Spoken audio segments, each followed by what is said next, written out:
Welcome to the Full Court Entertainment Podcast. I'm your host, Sheldon Moore. That's my co-host, Charles Jackson. How you doing, brother? Doing all right, man. Just trying to stay warm. What's the degrees up there? Cold as shit. I don't know what it is today. I ain't checked, but I know it's cold. They say 21, but it's windy. But it's windy though. I mean, here is 60 something, but it's supposed to be cold like over the weekend. But you know, there was some decent games over the weekend. Football. We gonna get to your Bears. That will be the last thing we talk about. We gonna get to them. But we gonna start in order. We're gonna start with the first game. The Buffalo Bills and the Denver Broncos. Buffalo Bills and the Broncos face off against each other on Saturday. It was a good game, but the Broncos came out clutch in overtime, winning 33-30. What was your thoughts on that game? First and foremost, speedy recovery for Bo Nix. Going down with a broken ankle. That's nothing to play with. So hopefully he comes back healthy and ready for the next season. But as far as that game, I feel like the Bills gave away that game. They were down at halftime. They end up coming back, taking the lead in the fourth, and then their defense and their offense couldn't execute in that fourth quarter. Um, Josh Allen played terrible, even though he did a heroic act to, get them ahead in the fourth um and playing OT. He had 5 turnovers. James Cook played well, even though he fumbled as well. But I feel like the Bills lost this game because players they dropped passes. And then the ref with that interception call. Um, but you gotta give props to Bo Nix because Bo Nix, when the fourth quarter came and he executed. But I really thought that the Bills lost that game. That was their game and they lost it. Uh, Josh Allen had 4 turnovers. James Cook had the 5th turnover because he fumbled, so it was 5 turnovers in total. I thought he had 3 fumbles and 2 NOs. Two NOs, 2 fumbles. Mm. 2 NOs, 2 fumbles. And James Cook fumbled the ball. Um, I again, like you said, with Bo Nix, hurt his ankle, broke his ankle on the second to last play of the game, which is crazy. That is just crazy. And now people looking at themselves like, man, if we could have got it done in regulation, this probably don't happen. But it is what it is. But speedy recovery to him. I feel like Bo Nix has shown a lot of people like this year, like, hey, I'm a good quarterback. Because coming into his rookie year, he was an older quarterback, didn't know how it was going to be. In year 2, he basically led them to the AFC Championship game. You got to give Bo Nix his props. I thought that the Bills had a chance to win this game. I mean, yeah, I thought they had a chance to win this game, but they also lost this game because Josh Allen played like straight trash. You can't be whatever you think of that interception, the last one in the fourth quarter. I mean, I think that was in overtime. It is what it is. It sucks. It happens. He threw one in double coverage technically. I don't know what the hell he was thinking with that fumble to end basically the half. I don't know what he was thinking. I have no clue what he was thinking. I thought that was just dumb. Like, it's just dumb. And you're a veteran quarterback, one of the best in the league, and you're doing stuff like that. But I thought Josh Allen gave them a chance to actually win the game, though. I give him credit on that. But he's also the reason why they lost. Like, bro, you're not going to win the game when you have 4 turnovers. It's just not going to happen. It's not going to happen. He missed Dalton Kincaid when they was in the red zone. If he throws a Dalton Kincaid, easy touchdown. Easy touchdown. They damn near win that game. Like, I thought James Cook actually played a good game because last week he didn't really play a good game against the Jaguars. He played a good game against the Broncos this week. And we talked about, the Broncos defense was going to, make it harder for him. I don't think the Broncos defense was that good. That's why Josh Allen looked like he was able to get down the field. Like you said earlier, they took the lead. It was up 27-23. It was up 27-23 because the defense wasn't playing all that. But I actually give the Bills defense some credit too. They got the best pass defense in the league this year. And They played decent enough for Josh Allen to like basically win this game, but him turning the ball over, it doomed them. It doomed them, and Josh Allen got to play better, bro. Like this is year in year and year out. Like all the other times it was because Mahomes, Joe Burrow was in his way. Those dudes was not in his way, and he still lost the game. Josh Allen is still a top 3 quarterback, but in the playoffs, he be selling. He really be selling, and I do feel bad. That's why he cried at the end, because he felt like, man, if I just have 2 turnovers, we probably go to the AFC Championship, and we are 1 win away from going to the Super Bowl. But he's the reason why they lost this game. He is the sole reason why they lost this game. And I actually wanted Josh. I was like, if the Eagles don't win the Super Bowl, I low-key wanted Josh Allen to win, because I felt like Josh Allen is due to win a Super Bowl. I thought he was due. And that's why I picked him this weekend. You picked the Broncos to win this game, but I picked the Bills because I do want to see Josh Allen eventually win one. But he was trash. Like, it's simple as that. He was trash. And now people are caping for him and saying, like, forget the turnovers. His offensive lineman, why did he jump over the ball? It's like, brother, come on, man. We caping for Josh Allen playing like straight trash? That's what we doing? But my man's Jalen Hurts gets trash, gets slander every week. But Josh Allen, he don't get no slander. I don't get it. I don't get it. I don't get it. Josh Allen got to play better. You got to play better. You got to play better, man. He's ass. Let's see. Let's go to the next game. I ain't gonna lie, this game probably won't be that quick anyway. Seahawks, 49ers. Seahawks, BTA, 49ers, bro. BTA. After the opening kickoff, the game was over. 41-6. I know you probably won't have a lot to speak about this game, but what was your thoughts on the Seahawks, BTA, and the 49ers? I thought the 49ers, they would have had more fight in them, but they didn't. Christian McCaffrey couldn't get anything going. And it just shows that, they were hobbled by injuries this entire year, and they finally caught up to them. I mean, the Seahawks did what they had to do. It was like they couldn't even stop them. Well, obviously, looking at the score, they couldn't stop them. And I don't really think that Sam Darnold, he played okay, but I don't think he really played. He didn't have to really do anything for them to win. This was really a Kenneth Walker game. He had three touchdowns, rushing touchdowns. Jackson Smith-Njigba didn't even really do anything. Yeah, so it's really, I think, the 49ers, the injuries caught up to them. It was about that time. No George Kittle, no Fred Warner, missing other players on defense, no Brandon Ayuk. So yeah, I think it was just about that time that, the injury bug caught up to them, and they couldn't really do anything, especially against that well-oiled machine over there with the Seahawks, who've been playing well all season. I thought that defense is real.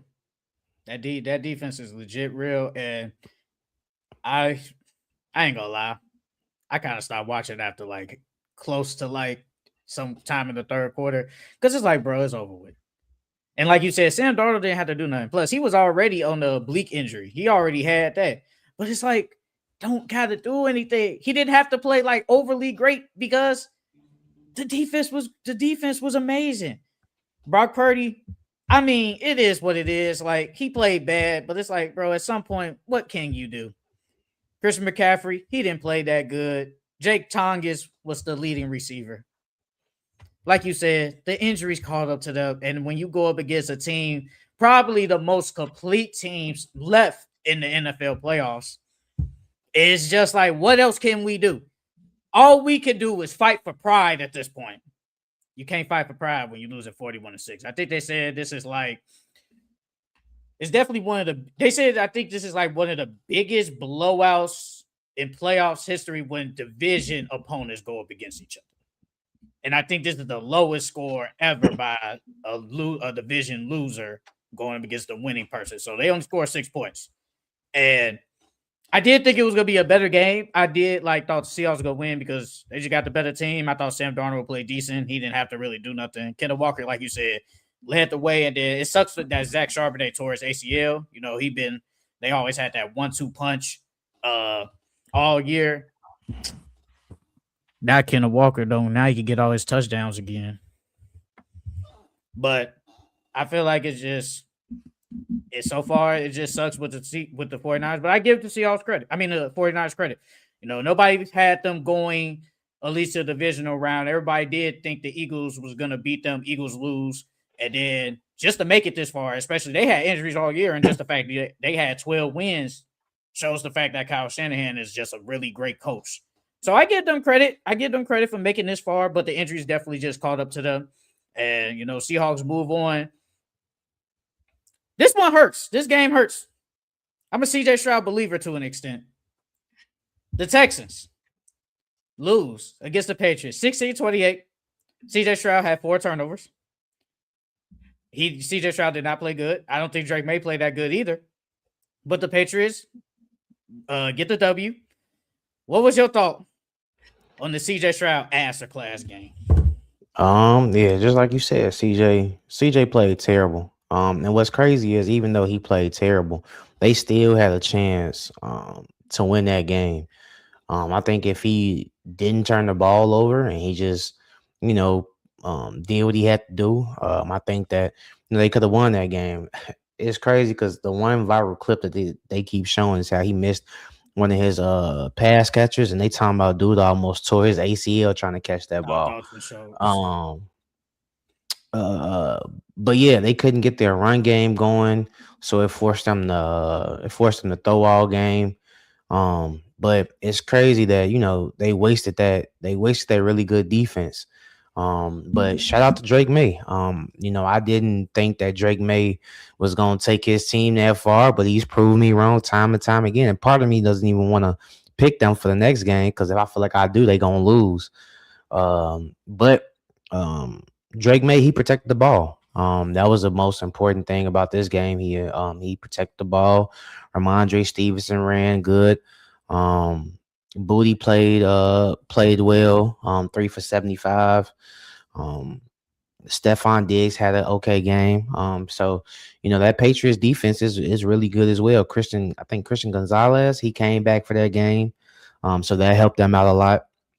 But yeah, CJ Stroud, I don't know what it was going on with CJ Stroud, but this was a game that they should have won. I believe that CJ Stroud was going to come in here and make the necessary throws and plays that he needed to make, but he didn't. He threw the ball 47 times and only completed 20 of his passes. That's not good at all. So Drake May did not protect that damn football. He only had one, He had 4 fumbles and lost 2. That's not protecting the ball. He protected them more than CJ Stroud. He damn near did the same as CJ Stroud. The only thing is they won the game. Did you see Will Anderson and Daniil Hunter just strip the ball from him and they poked it out?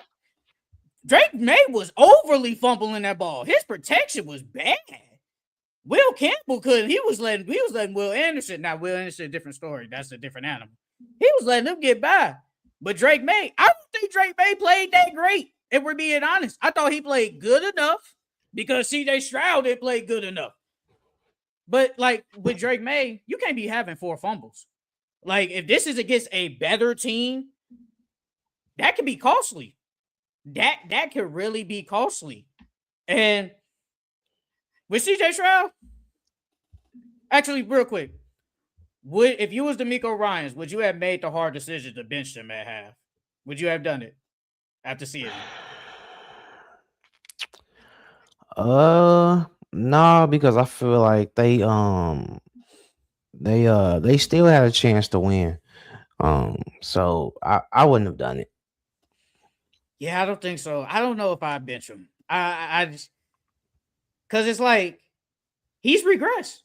Everybody go point to the video of him, Big Bro and Caleb, and that's where it just went downhill since.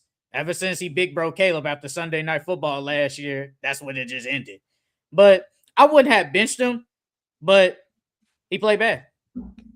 I feel like in this playoffs, at least in these divisional rounds to an extent, Whoever has the most turnovers loses the game. CJ Stroud, you cannot have 4 picks in the first half. And like Charles just said, they were still low-key in the game.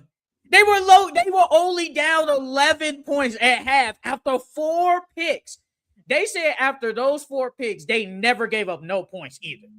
Like, I mean, if you want to count the pick 6, I okay, that's whatever. But like when they recovered the ball, when they got the ball back and was stopped, they never scored off those picks. They never scored.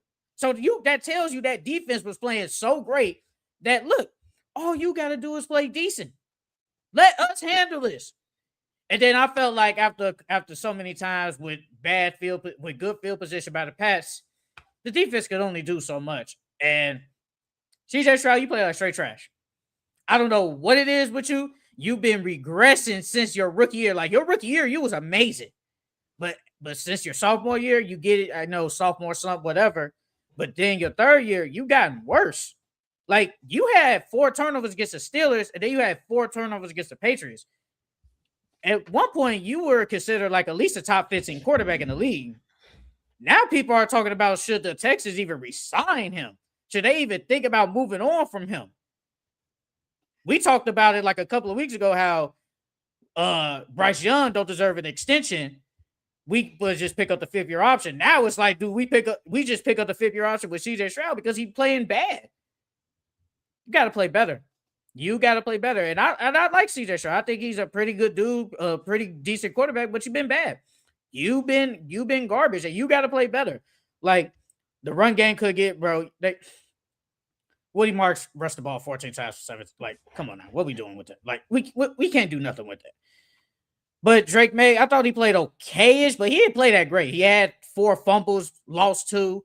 Ramondre Stevenson ran the ball decent. Stephon Diggs caught a great touchdown. Kayshon Boutte caught a great touchdown. I thought the Patriots their defense played decent, but it was because CJ Stroud just played so bad. And I'm looking at CJ Stroud a different type of way now. Like, because this is 3 years in a row. You're 3-3. You've gone to the divisional round and you've been losing. Would you re-sign CJ Stroud, or do you put him in the Bryce Young territory? We got to see.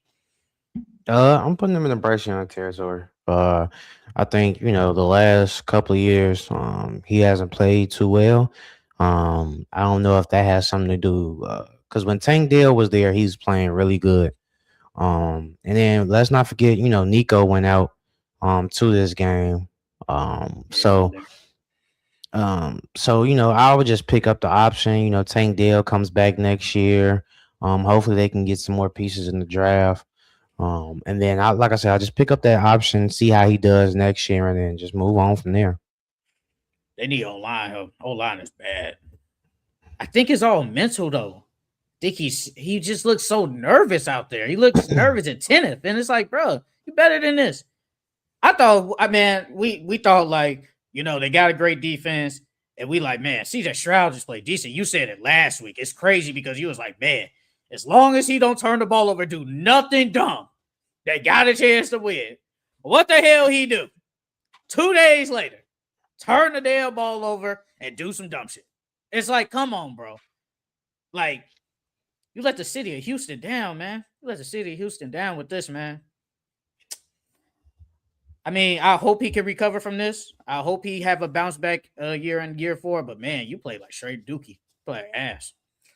Let's move on to the last game before we talk about the championship games. The Chicago Bears and the LA Rams, last game of the day. The LA Rams win 20-17 in overtime. I actually thought the Bears could have won this game. But I'll let the Bears fan speak about this. What was your thoughts? My bad. No, I was about to say, what was your thoughts on the Rams beating the Bears to end our divisional round weekend? Well, I thought that we should have won that game. Rome, there was so many drop balls out there, and throughout the season, it's ridiculous. I thought that Ben Johnson should have just kicked the field goals. I understand that, the entire year you go for it on 4th downs, but we're in the playoffs now. And the most important thing is having points on that board, and we left points on the board the entire game. If we would have kicked those field goals, the game was ours. Because I think it was either what 2 or 3 field goals that we didn't kick. If we kick those that's an extra 9 points right there, and that's the ball game right there. Now I put blame on Caleb. I put blame on Ben Johnson, and I put blame on DJ. Like I've seen a lot of sports heads and sports talks people saying that it wasn't DJ Moore's fault. But I beg to differ. My man's he was half-ass running after he braked off of that route. And even if he didn't have a chance at catching that ball, he could have at least broke it up, and we could have lived to see another day. Um, but like I said, so many drop balls. And then Rome not catching that TD earlier on in the game. I felt like that could have changed the trajectory of the game. Um, it was a great game though. It was a great game. Only thing is, if Caleb didn't turn that ball over, we probably would win that game as well. But credit to Matthew Stafford, he made the necessary passes and plays that he needed. Um, to get that to win that game. Puka didn't even play all. Puka didn't have a Puka game, so we pretty much did our job. It was just the turnovers, the field goals, and then the drop passes. And to be honest with you, I don't think Rome is a number one. I don't think he's number one. I think we got a bunch of number twos over there. I think this offseason we need to let DJ Moore go, trade him, and try to go get us a number one. Because right now our receiver core is not getting. Don't get me wrong, Caleb has a part to play in that with missed throws. Because he doesn't make the easy throws. But we need to go get us a number one. We definitely need to go get us a number one. What was your thoughts on that throw though? At the end of regulation. What was your thoughts?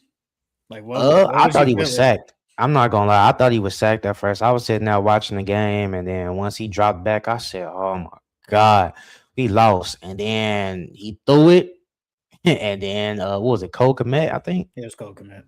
Yeah, Cole Kmet in the back of the end zone. I was jumping up. I was happy. Because after that, I thought we won.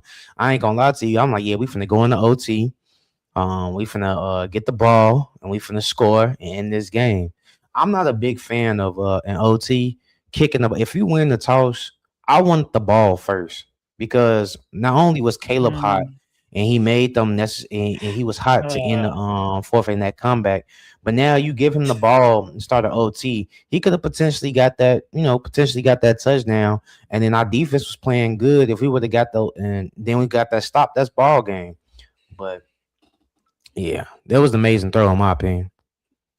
in the old rules, I would agree with you. With these new rules, though, because it's like if you don't score, that's it. Potentially, that's it. Now you got to trust your defense to stop them from just getting a field goal. If it was the old rules, I would agree with you. But with both teams getting the ball now, I want to kick. I want my defense to go out there. And plus, this was probably one of the best defensive games all year. Who would have thought the Bears? If you would have told me the Bears going into that game that the Bears was basically going to stop Matthew Stafford, stop Puka, all of them, I would have told you no, because the Bears defense been garbage all year. They just take away the ball. I thought the Bears defense played really good, and they gave y'all a chance to win that game. Literally, they gave y'all a chance to win that game. And with the throw, before I really go into the game, I thought he threw that shit out of bounds. I ain't gonna lie. I thought he threw it out of bounds. I didn't, man. I'm just like, bruh. This is why he was the number one pick.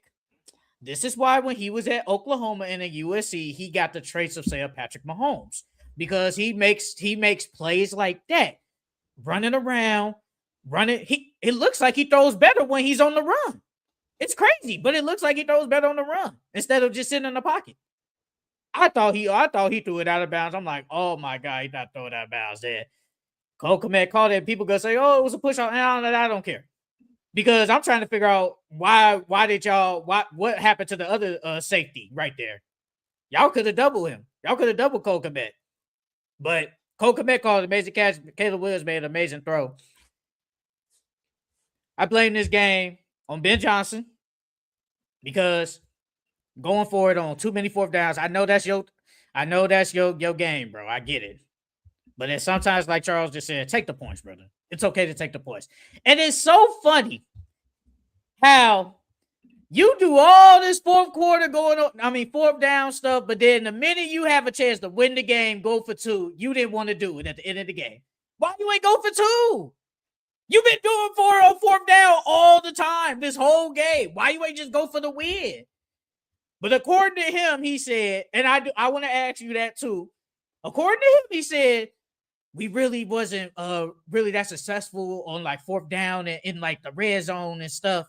So I thought we had a better chance. We just kicked the extra point and then go into overtime, which is true because y'all did have a chance to win. But that's what his thinking was. Would you have gone for two after that touchdown to win the game? Well, watching the game live, I thought they should have went for two.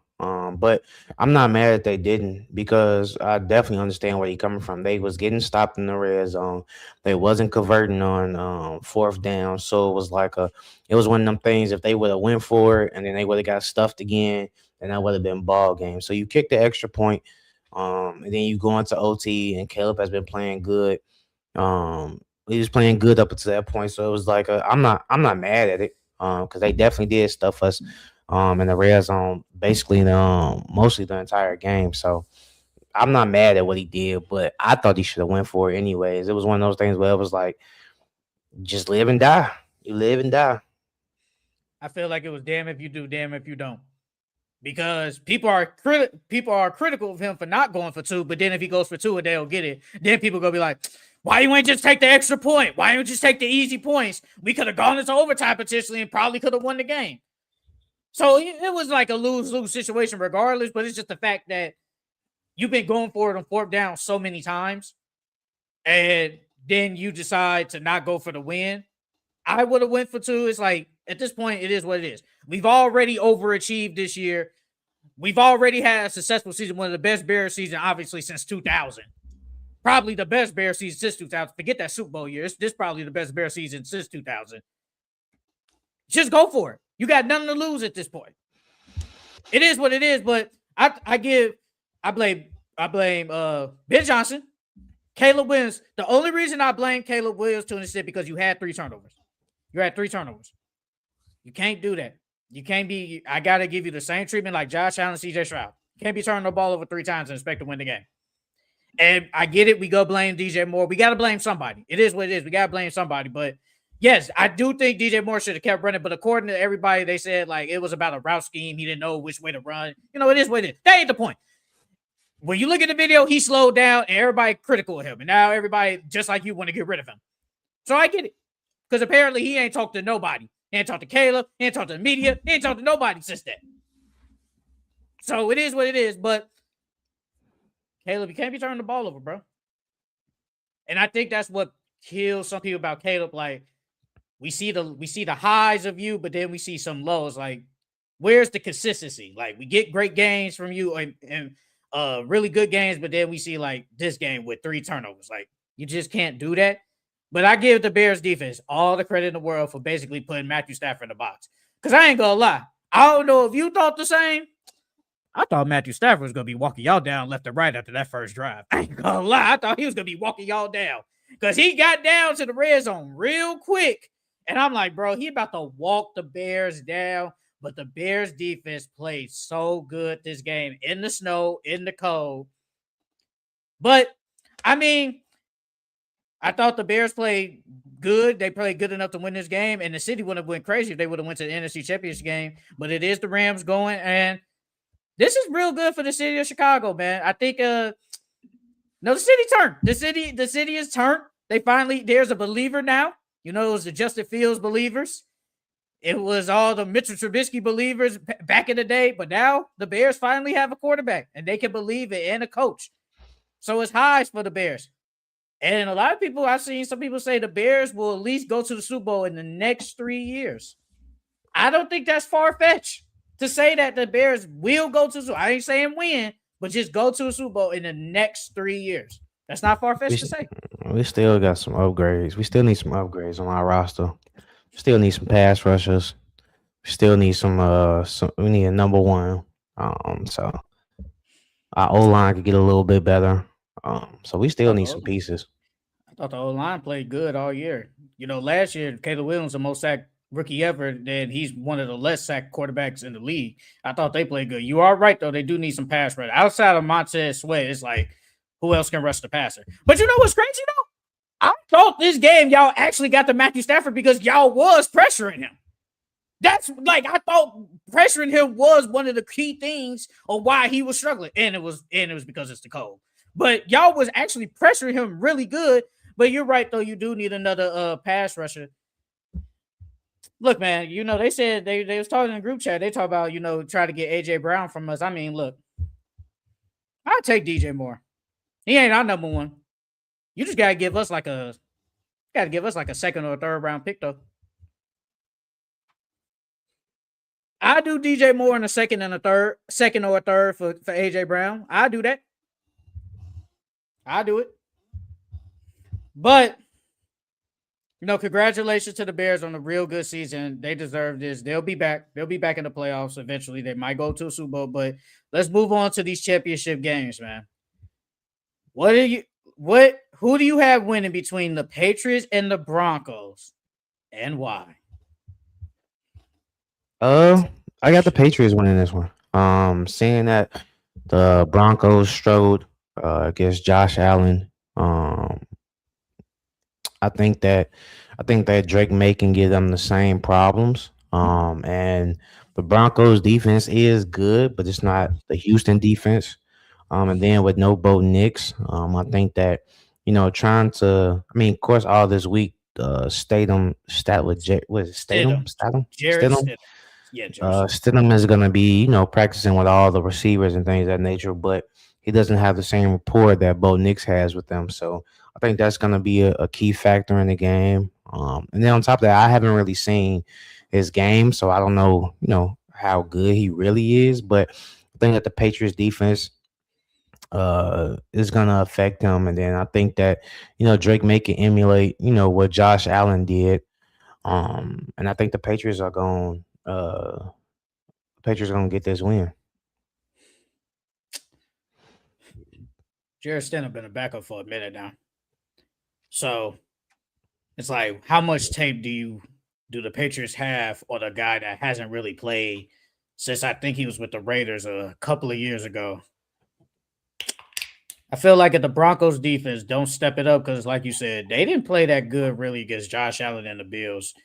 If it's not like how that defense was kind of the first half of the season, I think they got no chance. I'm not going to lie. If the Broncos defense is A1, top 3 defense like it's been all year, I actually would give them a slight chance of winning the game. But when you don't got your starting quarterback, when you got to go to a backup to depend on, you say all the right things, say we believe in Jared Stidham, he can get it done. You got to say that. But I ain't them. I do not believe in Jared Stidham. I think he'll play an okay game. But I gotta put my trust in Drake May. Drake May, obviously, I don't think he's played that good in the playoffs. Honestly, I think it's just you play against CJ Stroud and sticking it up, and Justin Herbert sticking it up. It is what it is. But I think this is a game where we can see Drake May have his best game so far in the playoffs. I think the defense is good enough. You got to run the ball well. And Ramondre Stevenson, Travion Henderson can run the ball really good. I think they got a chance. Stephon Diggs, makes the good catches. Kayshon Boutte, Demario Douglas, all of them. Hunter Henry. I mean, it's time. It's Drake May. I mean, he's trying to show like he's the best quarterback from the 2024 draft class. I don't think he is. I think it's Caleb, but it is what it is. But the Patriots have been good all year. No matter what people say, they had a fraudulent schedule. They play some weak teams. That is what it is. But they play better teams in the playoffs, and they definitely been beating them. So I got the Patriots winning this game, man. I don't think it's going to low-key be a blowout like some people might think. Maybe like not a 17-point game. If I had to give a score, give me 24-17. Patriots going to the Super Bowl. What's the score you got? 23-17. Gotcha. And then we got the last game, the NFC Championship, round 3. The Los Angeles Rams and the Seattle Seahawks. Who you got winning this game and why? I think I got the Rams winning. I know they split the season 1-1. And both were two close games. But I think that the Rams, if they can get to pressuring Sam Darnold again, uh they can win this game. They made him turn it over in both games during the regular season, and then now that he's injured, so it's going to be a little harder for him to throw out there with that oblique injury. Um, but I think the Rams, they could pressure him again, get to him again, make him turn the ball over again. And if they can do that, and Matthew Stafford, can limit his turnovers, um, I think that they could win this game again. I think that if Kyron Williams, if they can get him the run game going, it can make it a life easier on Matthew Stafford. I think Puka's gonna be Puka. Um, but yeah. So if they can get to Sam Darnold and get him to turn the ball over again, I think they can win this game. Damn, no trust in Sam? You don't think Sam gonna come up clutch? You got no faith in Sam Darnold? Mm-mm. Damn, man. I feel like everybody now, no one's teams in the playoffs. The person I want to see win the Super Bowl is Matthew Stafford. I don't know. He's just the guy right now I want to see. So I'm going to go with the Rams. And my thing with the Rams is the better offense, the best offense in the league goes up against the best defense in the league. It's going to be a battle of the Titans. That Seahawks defense is legit. It's legit. Can't take that away. Can't take that away from them. But the Rams, last game they played, they basically should have won that game, blew a 17-point lead. But Devontae Adams does return. Puka had a monster game in Seattle last time with like 200 yards. Lost me in fantasy. It is what it is. Matthew Stafford had a day. I just trust Matthew Stafford over Sam Darnold. And I'm not going to say he lights up the defense. He lightened up that defense. I think he's going to put up a decent amount of points. But give me Matthew Stafford. I think it's just because of offense with the wide receiver duo they got. Like you said, Kyron Williams has to run the ball well, and Blake Corum. If they do pressure Matthew Stafford, it could be a long day. But that defense on the Rams got to step it up. They did play good against the Bears, and that's because Caleb Williams kind of struggled somewhat. But this is a different animal. There ain't gonna be no snow or nothing. So that Rams defense should be better. It should be better this game because against the Panthers, they wasn't good, but against the Bears, they were decent. So, and with Sam Darnold, I don't think Sam Darnold played like good enough last game to be like, oh yeah, I trust Sam Darnold. He didn't have to do that much because it was the 49ers. They blew them out. But with the Seahawks, they got to establish a run. I think you got to establish a run, get JSN involved. Last game, Cooper Kupp was getting involved real early. Got to get him involved. But if Sam Darnold cannot turn the ball over, they do have a chance of winning this game, but I just trust Matthew Stafford more with the ball in his hands over Sam Darnold. So give me the LA Rams to win this game and Matthew Stafford goes to his second Super Bowl. If I had to pick a score, I'm going to go 28-25 LA Rams. What you got for a score? I'm going to go 26-20 Rams. That's basically our Super Bowl picks. We both got the Patriots and the LA Rams going to the Super Bowl. Let's move on to our NBA Power Rankings. This is week 13. I started last week, so Charles will start this week. 10, I got the Dallas Mavericks. At 9, I got the Los Angeles Lakers. At 8, I got the Portland Trailblazers. At 7, I got the Boston Celtics. At 6, I got the Golden State Warriors. At 5, I got the Phoenix Suns. At 4, I got the Houston Rockets. At 3, I got the Spurs. At 2, I got the Pistons. And at 1, I got OKC. At number 10, I got the LA Clippers. At number 9, I got the Portland Trailblazers. At number 8, I got the Dallas Mavericks. At number 7, I got the LA Lakers. At number 6, I got the Boston Celtics. At number 5, I got the San Antonio Spurs. At number 4, I got the Phoenix Suns. At number 3, I got the Houston Rockets. At number 2, I got the OKC Thunder. And at number 1, I got Charles Detroit Pistons. You got the Suns? Did I hear the Suns? Yeah, I got the Suns at 5.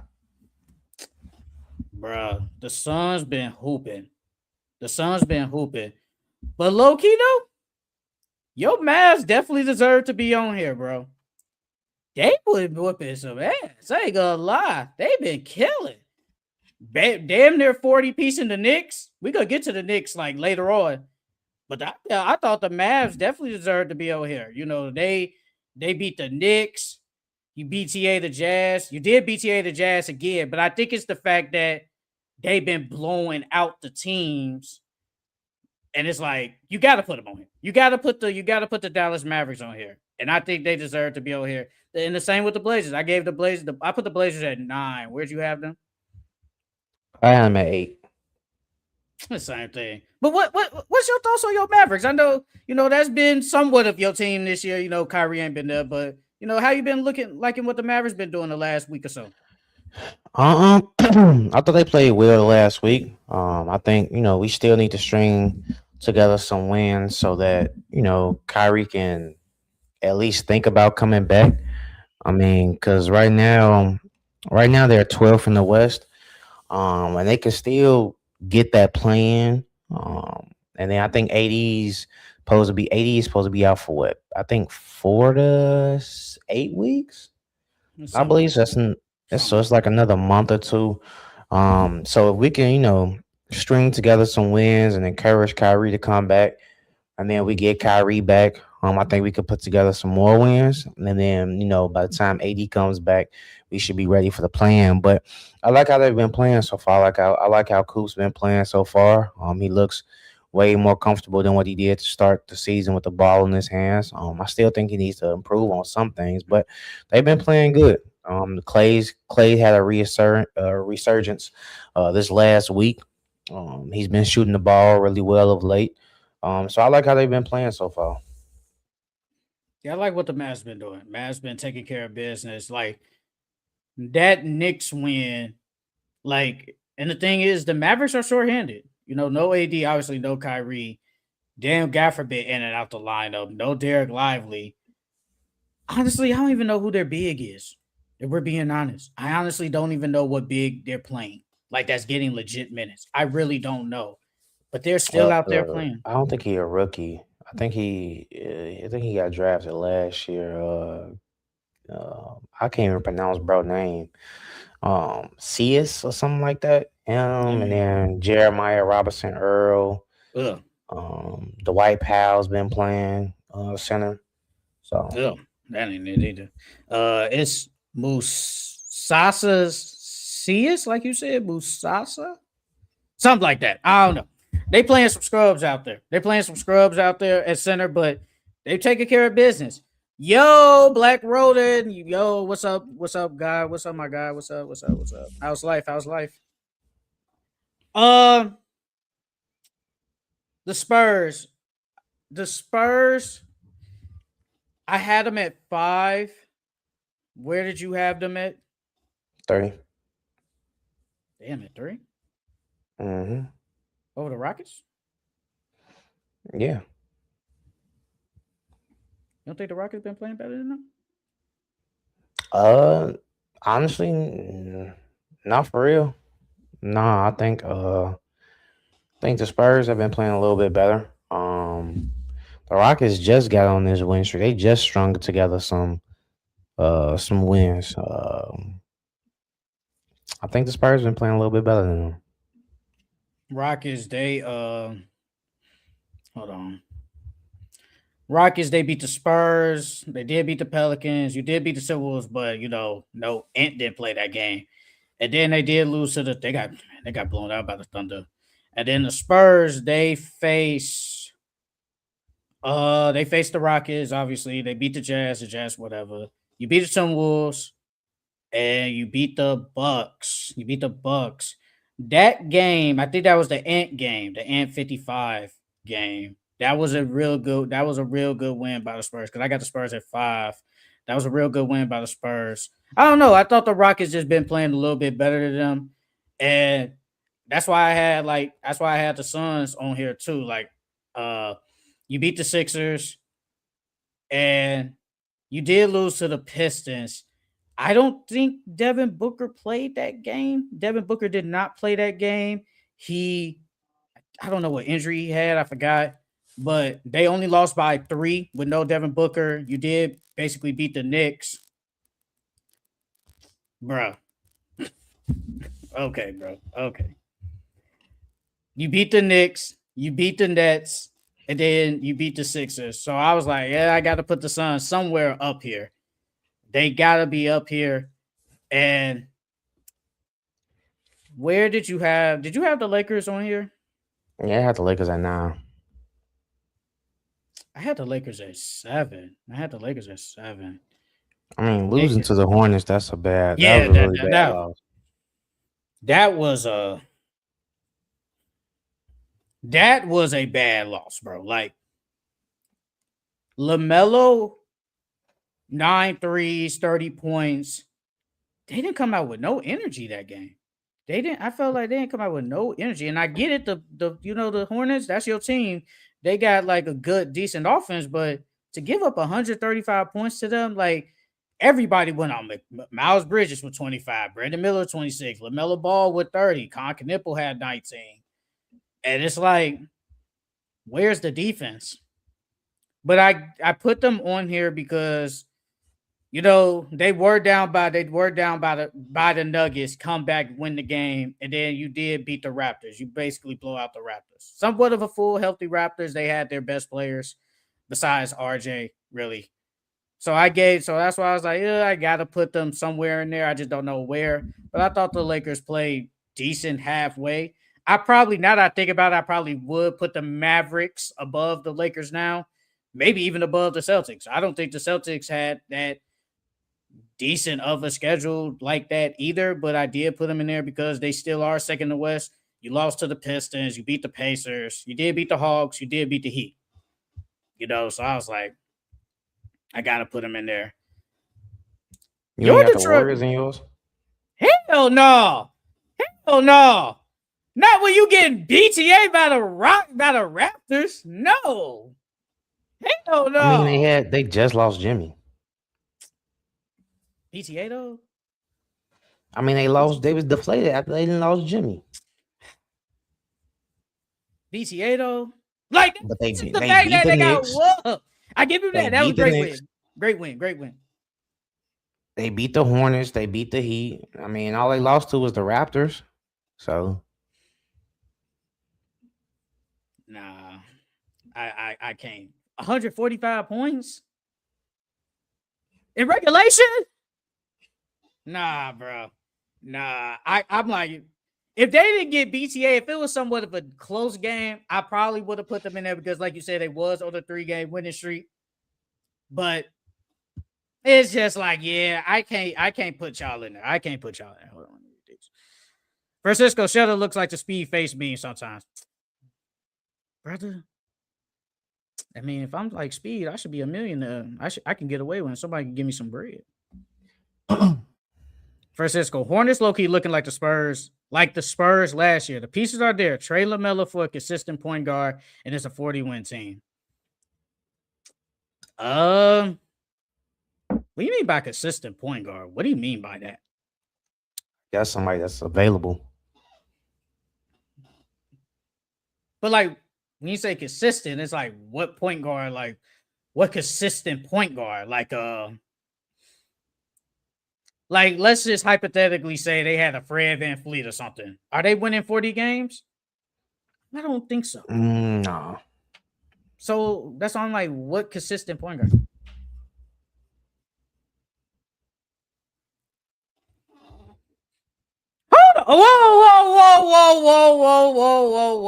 Hold on.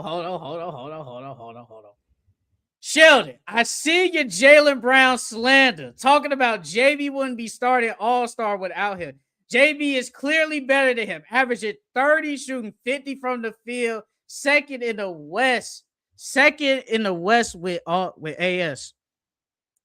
Jaylen Brown. I've actually been a Jaylen Brown believer this year. I'm the one that said he got average 30. I said that before the season even started.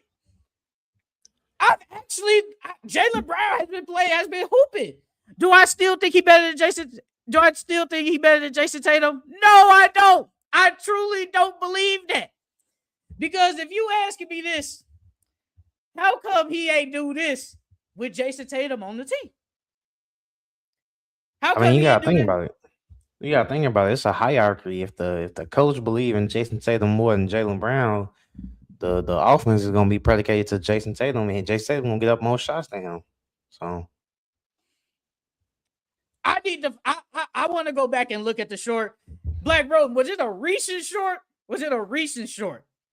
Because I've been giving Jaylen Brown all the credit in the world this year. Now, I don't think me and Charles thought they would be this good. But we thought Jaylen Brown would be hooping, though. We definitely thought he'd be hooping. Nah, bro. Nah, Jaylen Brown, he'll get no slander from me, man. I think he been hooping this year. He been killing. He been hooping. Jaylen Brown, bro. Yo, Reese's short. Hold on, G. The Reese's short. I don't even know. Was it on TikTok? Was it on YouTube? I think it was YouTube.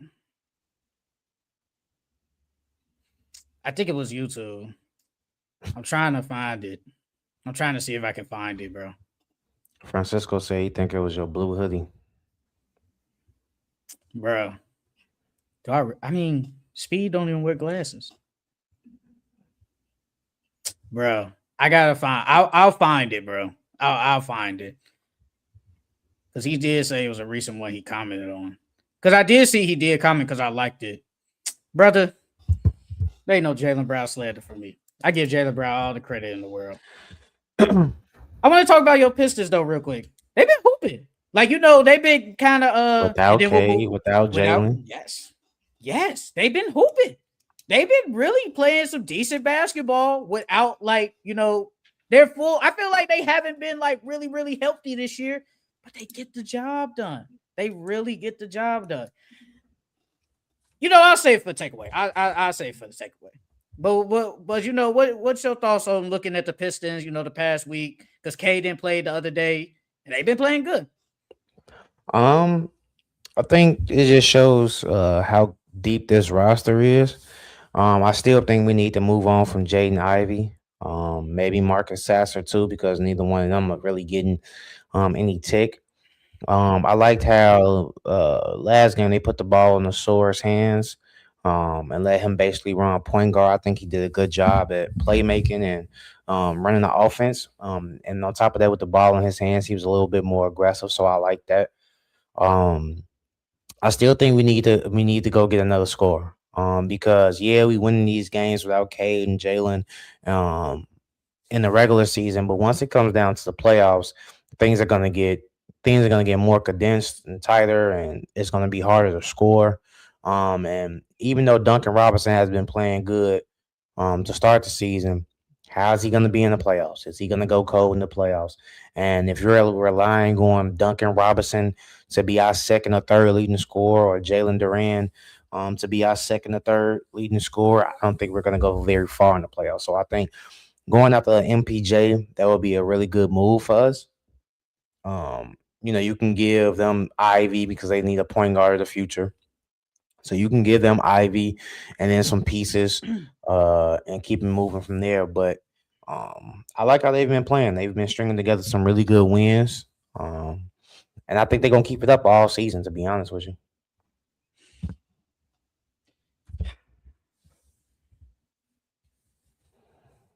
If Detroit can get, he said MPJ, if Detroit can get MPJ, would help them ascend further in the playoffs. I just uploaded that too.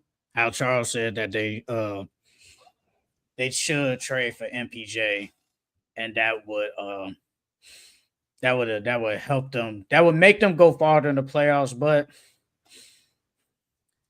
I want Detroit to make a move. I think it'd be good for them, but I think they're going to stick with what they said last year. I mean, what they said kind of early in the season. Give this team a chance to try to run it back again. See if they can make it far. See if they can get past, say, a Knicks team, a Celtics team, or something like that. But I feel like if you got the opportunity to go get, say, a player like that, I think you go do it. I really think you go do it. But I think the question is when they get to the playoffs, who's going to be the second ball handler? Because we all know when it comes down to the playoffs, Cade is going to get double team a decent amount of times. So when they take the ball out of his hands, who's going to initiate the offense? I think that's literally the only problem. And I do hope they do that. Like, I mean, we saw it last year with Dennis Schroeder. What would you think of a Jose Alvarado on that team? I think Jose is a good backup, but he's too small. He's too small. I like his defense. I like his heart and his grit, but he's too small. And when it comes down to the playoffs, he's gonna be a mismatch. But like I said earlier, I like what they did with Asur. I think that they need to JB needs to put the ball in Asur hands a little bit more. And let him get more comfortable with running point and handling the ball. I think that he can do a really good job at it. So it's just about the reps. I mean, like I said, I think was it the beginning of the year losing Dennis, that was a big thing. But with Jenkins, he's played really good, but I don't when it comes down to playoffs, it's gonna be hard to trust him as to be your secondary ball handler. But that's why I say I think they should put the ball in the Sir hands a little bit more. I agree. If you don't got nothing else for the power records, Francisco, we're gonna talk about the Nets basically just bending over. Let's get into our players of the weeks. Let's start with the Eastern Conference. Who do you have for your players of the weeks in the Eastern Conference? Well, I was it was a toss up to me. But I'm low key gonna go Jalen Brown. Honorable mention Joel Embiid. I know he only played like 2 games, but honorable mention Joel Embiid. On the week he averaged 31, 7 and 3, shooting 83 from the three and about 51 from the field. I wanted to give it to him only because he was shooting 83 from three. Um, I think he shot like 4 or 5 threes within that span and only missed like one. But I'm giving it to Jalen Brown. I think Jalen Brown is the player of the week, averaging 32, 8 and 2 with a steal. His shooting numbers aren't the best, 31 from three and 43 from the field, but he's been leading that Celtics teams to win after win after win this season, and he's the reason why they're number 2 in the East. So I got Jalen Brown as my player of the week. He shot 80 from three? Yeah, he shot 83 from three. In the last 4 games, 80 from three? He's only played 2 games. Oh, damn. That's why. He shot 4 threes. He shot 4 threes and hit 3. Damn, that's crazy. That's a man. Cause wait a minute. Jaylen Brown played more than 2 games. No, Joel Embiid shot 80. Oh, I think you talk about Jaylen Brown. Oh, nah, I'm like, Joel bro, Embiid. What? I'm like Jaylen Brown shot 80 from 3. I'm like, God damn, in 4 games? Oh, okay. For my East. You know who could have been on here if he didn't have a damn stinker? Bam Adebayo. I thought he played decent if he didn't have that damn stinker the other day when he only had 4 points. I thought he really could. I probably would have picked him if he could have played better. I do low-key got Jaylen Brown. With Jaylen Brown averaging 37 and 3, like you said, 43 from the field. He's been playing good at all years per usual. They went 3-1 on the week. The only loss they got was the Pistons. They barely lost that game. Jaylen Brown been playing really, really good. And he's been hooping for the Celtics all year, leading them, obviously not in assists, but just in score and just being like the leader without the best player on the team and all that stuff. And he been hooping, but I think Scotty Barnes deserves some love. I thought Scotty played pretty good. I thought Scotty played decent. Like, take away the 3-point. If you scratch off 3-point, because that shit is bad. Take that off.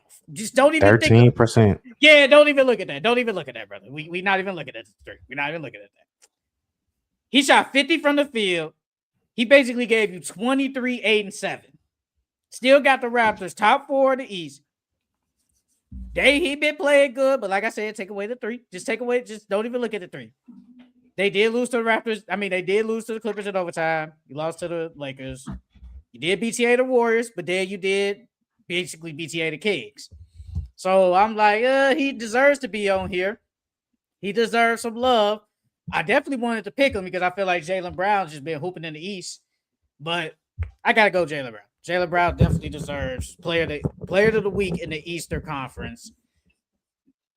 Who do you have as your player of the week in the Western Conference?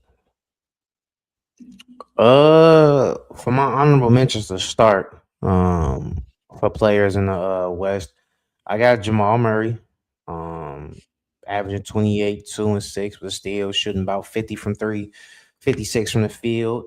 I got Keontae George has been hooping this week, averaging 29, 2, 4 with about a steal and a half. 46 from 3, 50 from the field. And then my boy Luka, averaging 34, 6 and 7 with a steal, 43 from 3, 50 from the field. But it was really a toss up between him and Ant. So I got Ant as my player of the week. Even though Ant played 2 games this week, man averaged 46, 6 and 3, shooting 45 from 3 and 49 from the field. So with numbers like that, even though it was only 2 games, I had to give him player of the week. Was him dropping the 55 played a big role, right? Yeah, that played a real big role. My honorable mentions, I didn't have Luka, and you said Jamal Murray. I didn't have them. I had Devin Booker as an honorable mention. Thought Devin Booker been playing some good basketball the past week. Alperen Sengun, I think he's definitely been hooping the past week. I got to give it to Shea. I think Shea been playing really good. Not gonna lie. 32 points, three boards, 5 assists, 66 from the field, 50 from the 3. And then he did just drop 40 points last night. He did drop 40 points. And we're going to talk about what Giannis said about the Bucks. But he did just drop 40 points. And, I mean, look, he still got the Thunder first in the West.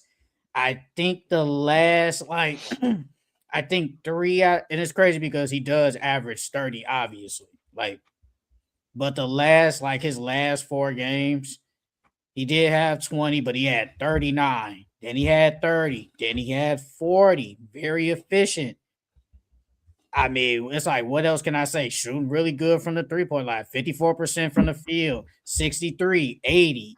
No, 54, 63, 60, and 84. We gonna get into our all-stars later. Keontae George, I don't know, but he makes a big case for somebody. He'll make a case. I don't know if I give him an all-star, though. But I got to give it to Shea. I think Shea been playing amazing this past week. They did lose to the Heat. And it's Shea. What else I got to say? He been hooping all year round. And, yeah, I got Shea Gilgeous-Alexander as my Western Conference Player of the Week. Let's get on to our NBA takeaways. What takeaway do you got for the week? To start off, one of the takeaways I got, KD passed Dirk. Now he's 6th all time in scoring with 31,580. But my question is, do you think he can catch LeBron James? He's about 11,000 points away. No. And I'm going to counter that with, can you see KD playing in his 40s? Yeah, honestly, I can see KD playing until he about 41, 42. How old is KD right now? Isn't he like 37? 30. I think he's 37. I think. Not 100%. but I think 37. Damn, my shit moving slow. Yeah, he's 37. And I think his That's birthday is in about like September or 4 more something. years. Yeah, September. That's about 4 more years. Yeah, I think KD got another 4 years in him. But how long is LeBron gonna keep playing though? LeBron got 1 more year. LeBron got 1 more year.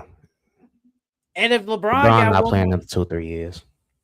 and if LeBron if LeBron got one more year, because LeBron has 41,000 points, right? 42. If he Yeah, plays next 42. year, he's probably gonna get 1,000. That's 43. And KD's at 31. You said, right? Mm-hmm. That's 10,000 points. Jesus Christ. Oh no, bro. I mean, KD already got 1,000. It's halfway through the season right now, so he probably gonna get another 1,000. He probably gonna end the season with 2,000 something You've been plus healthy. points so far. I mean, if he averaged what? If he played 4 more seasons, 2,000 each season, that's about 8. I mean, it ain't too far. He'll be close. I definitely think he gonna catch Kareem for sure. He's definitely gonna catch Kareem. Let me So see. I mean, it's close. It's close. If he can get about 3,000 each season, he could pass LeBron. He could definitely pass LeBron because He he probably gonna pass Jordan by the end of this season. ooh, I don't know. Because Jordan only got 32,292, Yeah. and KD got 31,580. So he gonna pass Jordan. Gotta stay healthy. I would give, I don't know. If he stays healthy, I think he could get close to Jordan, but he'll definitely pass Jordan. He'll definitely pass Kobe next year, though. He'll definitely pass them and be in the top 3. He'll be top 4. If LeBron keep hooping, I don't know. I mean, this is what it comes back to. I mean, this was probably an old topic, and then Black Bro Francisco, anybody in the chat, what's gonna be harder? Surpassing LeBron James as the all-time scoring leader? Well, what's gonna be broken first? All-time scoring leader or Steph Curry's all-time 3-point? Because I I think the scoring. don't think I can see this 3-pointer being broken faster than the scoring. And the only reason I say scoring is you got to stay healthy. LeBron been healthy forever up until he got to the Lakers. And Kevin Durant, knock on wood, he's been healthy this year. And I hope he stays healthy, but past some of the years he's been kind of hurt. So I hope he can do this. I mean, it'll be crazy if he passed LeBron James. I mean, think people he already. can. No, go ahead. I think he can. I think he just gotta want it though. That's the only thing about KD. KD gotta want it. KD one of them type of dudes where it's like, man, I don't really care. I'm second all time. All right, Brian, you can keep it. Like, I need KD to want it because I think he can be number one all time. Do you think he is one of the best? Not one of the best, but do you think he is the best scorer? Because I mean, some people say he's the best scorer ever. I think so. For his height, his handle, his shooting, he's one of the best shooters all the time. And then, like I said, for to be 7 foot with a handle like that, I think he is the best scorer all time. And in his younger days, he was athletic, ultra athletic. So I do think he's the best scorer all time. If Kevin Durant passes LeBron James, that would be so crazy.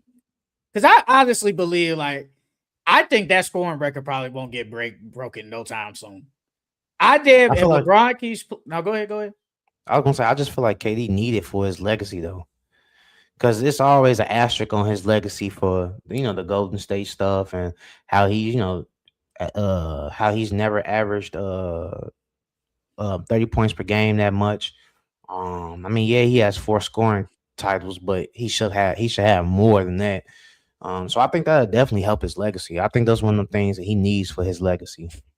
Yeah, because weren't you the one that said that months ago, saying was it a disappointment that we haven't seen more 30-point games, averages a year from Kevin Durant?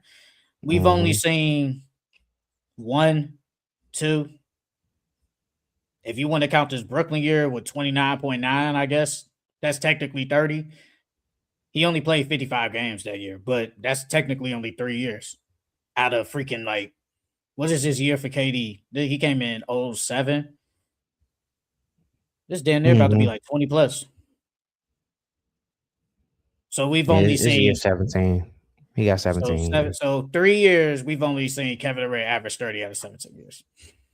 I mean, technically that is his point because as one of the best scorers, you should be averaging a lot of more 30s. Like what Shea is doing is what we thought you should be doing.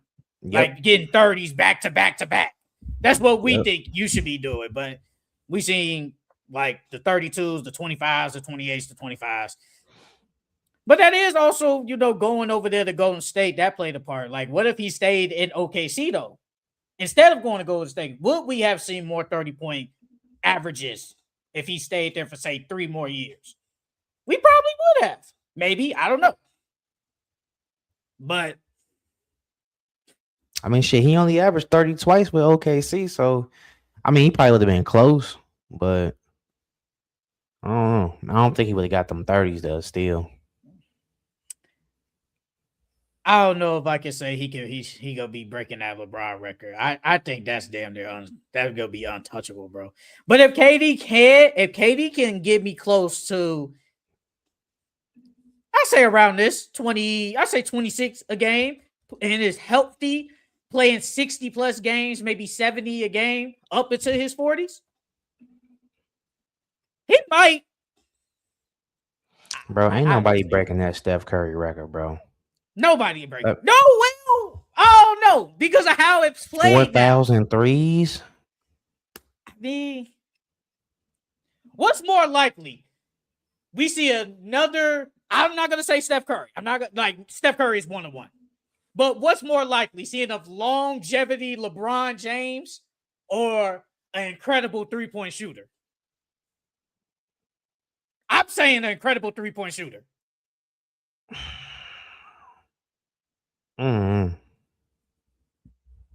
You want to say that Steph Curry. You want to say incredible shooter. Because everybody's shooting the 3 now.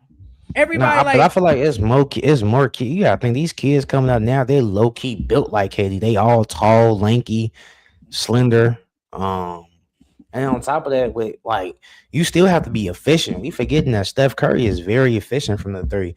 So unless you're very efficient from the 3, then yeah, maybe. But I feel like with scoring, that's free throws and all and twos and it's different ways to score. So my thing is it's not about the scoring, it's longevity.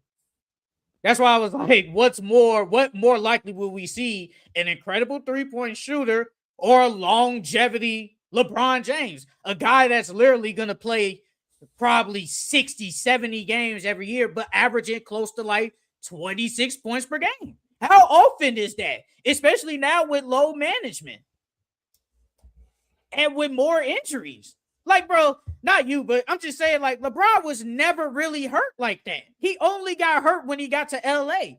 LeBron was healthy. So it's like, what's more likely? I'm going to say the 3-point shooter because everybody's just shooting 3s. Like, bro, this is what LeBron was doing before he got to LA.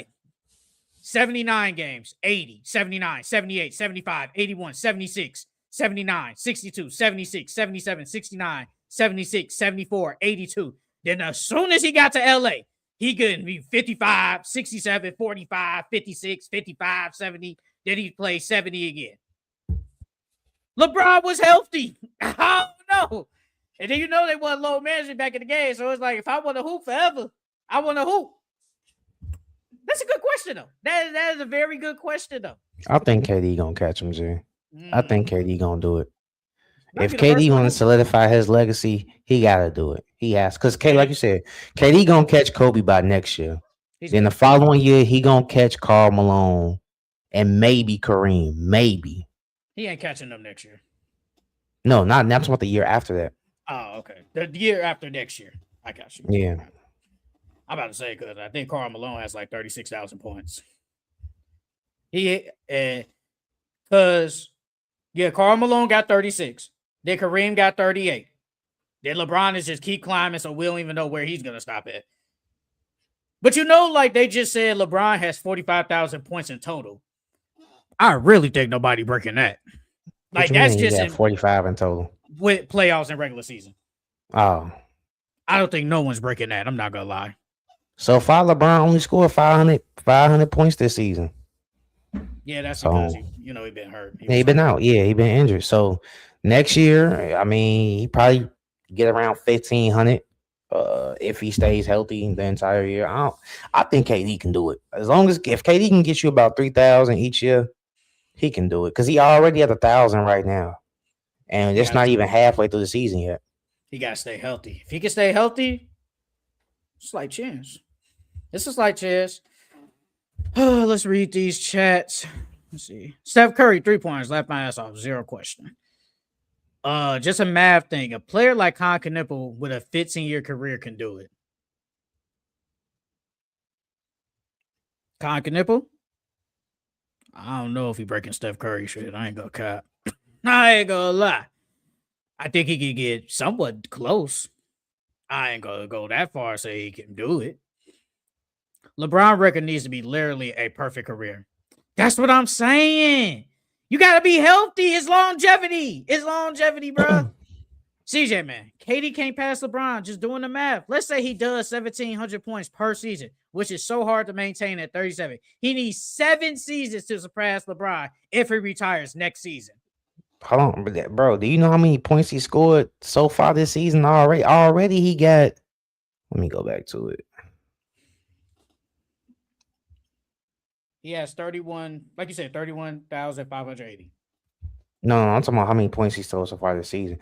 He already got 1,000. He already got 1,000 points right now, and it's halfway through the season. So if he continues to stay healthy, and he does what he's doing so far, that's at least 2,000 points this season. So if he so in the next 4 seasons, because I think KD gonna play at least until I think he's gonna play at least 21 years. So that's another 4 seasons. That's another 8,000 points right there. I mean, if he can up that to 3,000, maybe he'll be close, but I think he could do it if he really wants to. I think he can do it.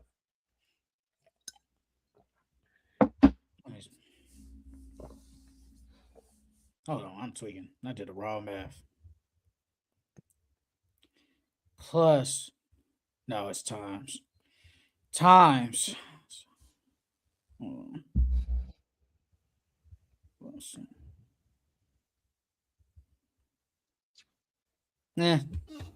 don't know. That's a good question though. If he does do it, you definitely probably be the first person ever. I swear to God that could do that's probably said this because I don't think no one in history has that Kevin Durant can potentially pass LeBron as the all-time scorer. It all depends on when KD retire. If KD plays 21, 22 years in the league, then he probably can. He could probably do it. But that's if KD, that depends all on KD. I feel like it depends on if KD is healthy and when he just feels like he just want to stop hooping.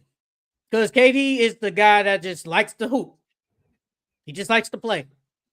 I don't think he's like, oh, I want to go out here and win. Like, I mean, he wants to win, obviously. But it's like, I think he just wants to hoop for the love of the game. But you definitely the first person ever. I think I've never heard nobody say no Kevin Durant can pass LeBron James. We gonna talk about the Jimmy stuff, but let's talk about where is it? Let me find it. Let me see. Oh yeah, the Genie Bus. Genie Bus began to turn on LeBron James years ago, per Baxter. It said, grumble about James' outside ego,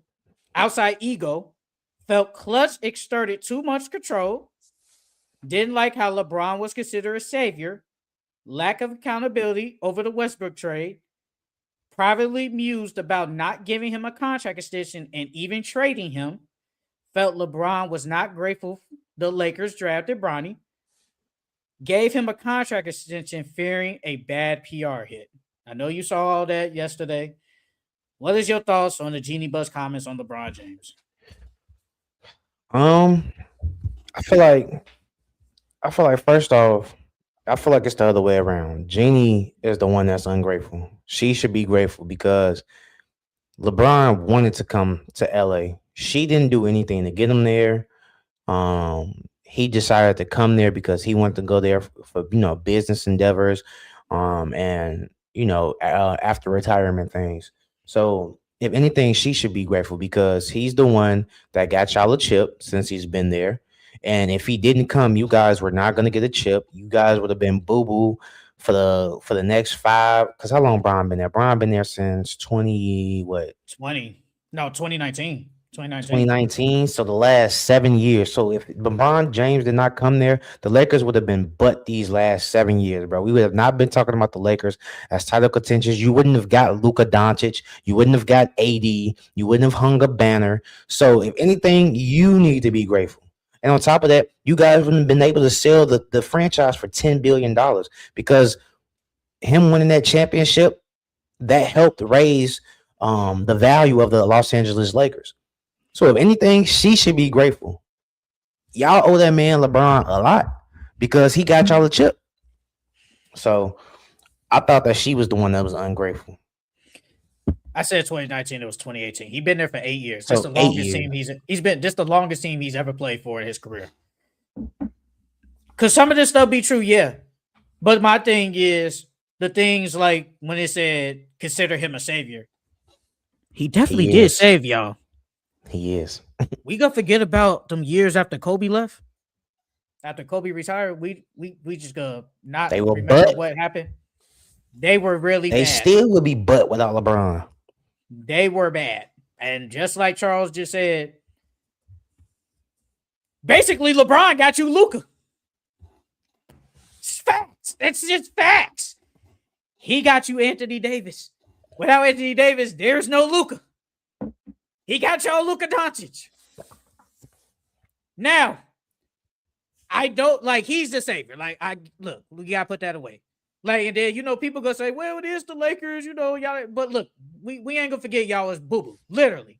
Y'all was garbage.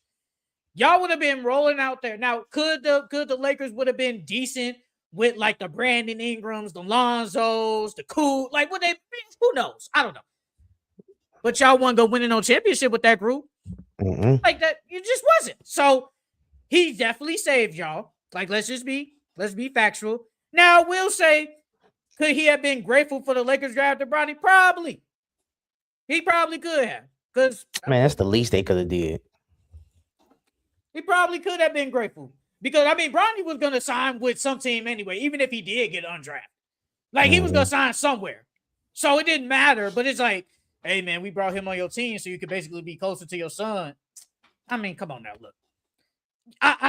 Yes, I thank you for drafting my son, but it's not like if y'all didn't draft him, he was just never going to be signed. That's just not good. That's not true. He was going to sign somewhere and play. If it was on the NBA roster or in the G League, he was going to play somewhere. I feel like it would have been better if he went somewhere else too. Probably. Because he would have been forced to be in survival mode. We with the Lakers, you ain't forced to be in survival mode. Your daddy on the team. You know he's not gonna cut you while you got your daddy on the team. Then she said lack of accountability over Westbrook trade. Now he's not gonna come out here and say, yeah, the Westbrook trade it is kind of my fault. He ain't gonna say that, but I don't like what do you want to like unless it was privately y'all talk like about the Westbrook trade, and he was just like, like, what you want me to do? But he's not going to come out and say, yeah, that Westbrook trade, my fault. So I don't know what you expect him to do. I think the comments are kind of like crazy to an extent and talk about he had an outside ego. Bro, what superstar player really don't have an ego? And that's in any sport. Majority of these stars have egos. Like, that's just facts. And then she said felt Clutch had too much control. How true is that? I don't know. And then I saw that Rich Paul made some comments. Gotta find that. He did make some comments about the about like Jeannie Buss, like what she said. If I can find it. Hold on, let me see. Let me see if I can find it. Okay, that's too long. I'm not writing that shit. Okay, I'm not reading that. Let's see. Where is it? I'll find it later. But he did make some comments. But like, I agree with what Charles said. She should be grateful that a superstar came to your team because outside of Kobe Bryant, the last superstar that, well, technically that didn't come to your team, because I was gonna say Dwight Howard, but he got traded and then he left. So it's like, what superstar really came to the Lakers like during that time period? None. Like no superstar came there. Like especially after Kobe left, like none of them came. So, like, come on, Jenny, we gotta stop. We gotta stop this. And then talk about gave him a contract extension just because it's bad PR. I mean, if you don't want to give him a contract extension, why you don't have to give him that You crap. didn't. Yeah, they did not have to. You didn't have to. You see what Rob Pelinka did? He didn't give him. He didn't give him. I'll give him a contract extension now. And no one told you to add that damn no trade clause in there. No one told you to add that in there. No one told you that. Y'all didn't have to do that. Y'all chose to do that because he's played for a long time. He deserves it. It is what it is. But yeah, I don't agree with the comments. I don't agree with the comments. What else you got? I want to talk about Mike Dunleavy comments on Jonathan Kuminga.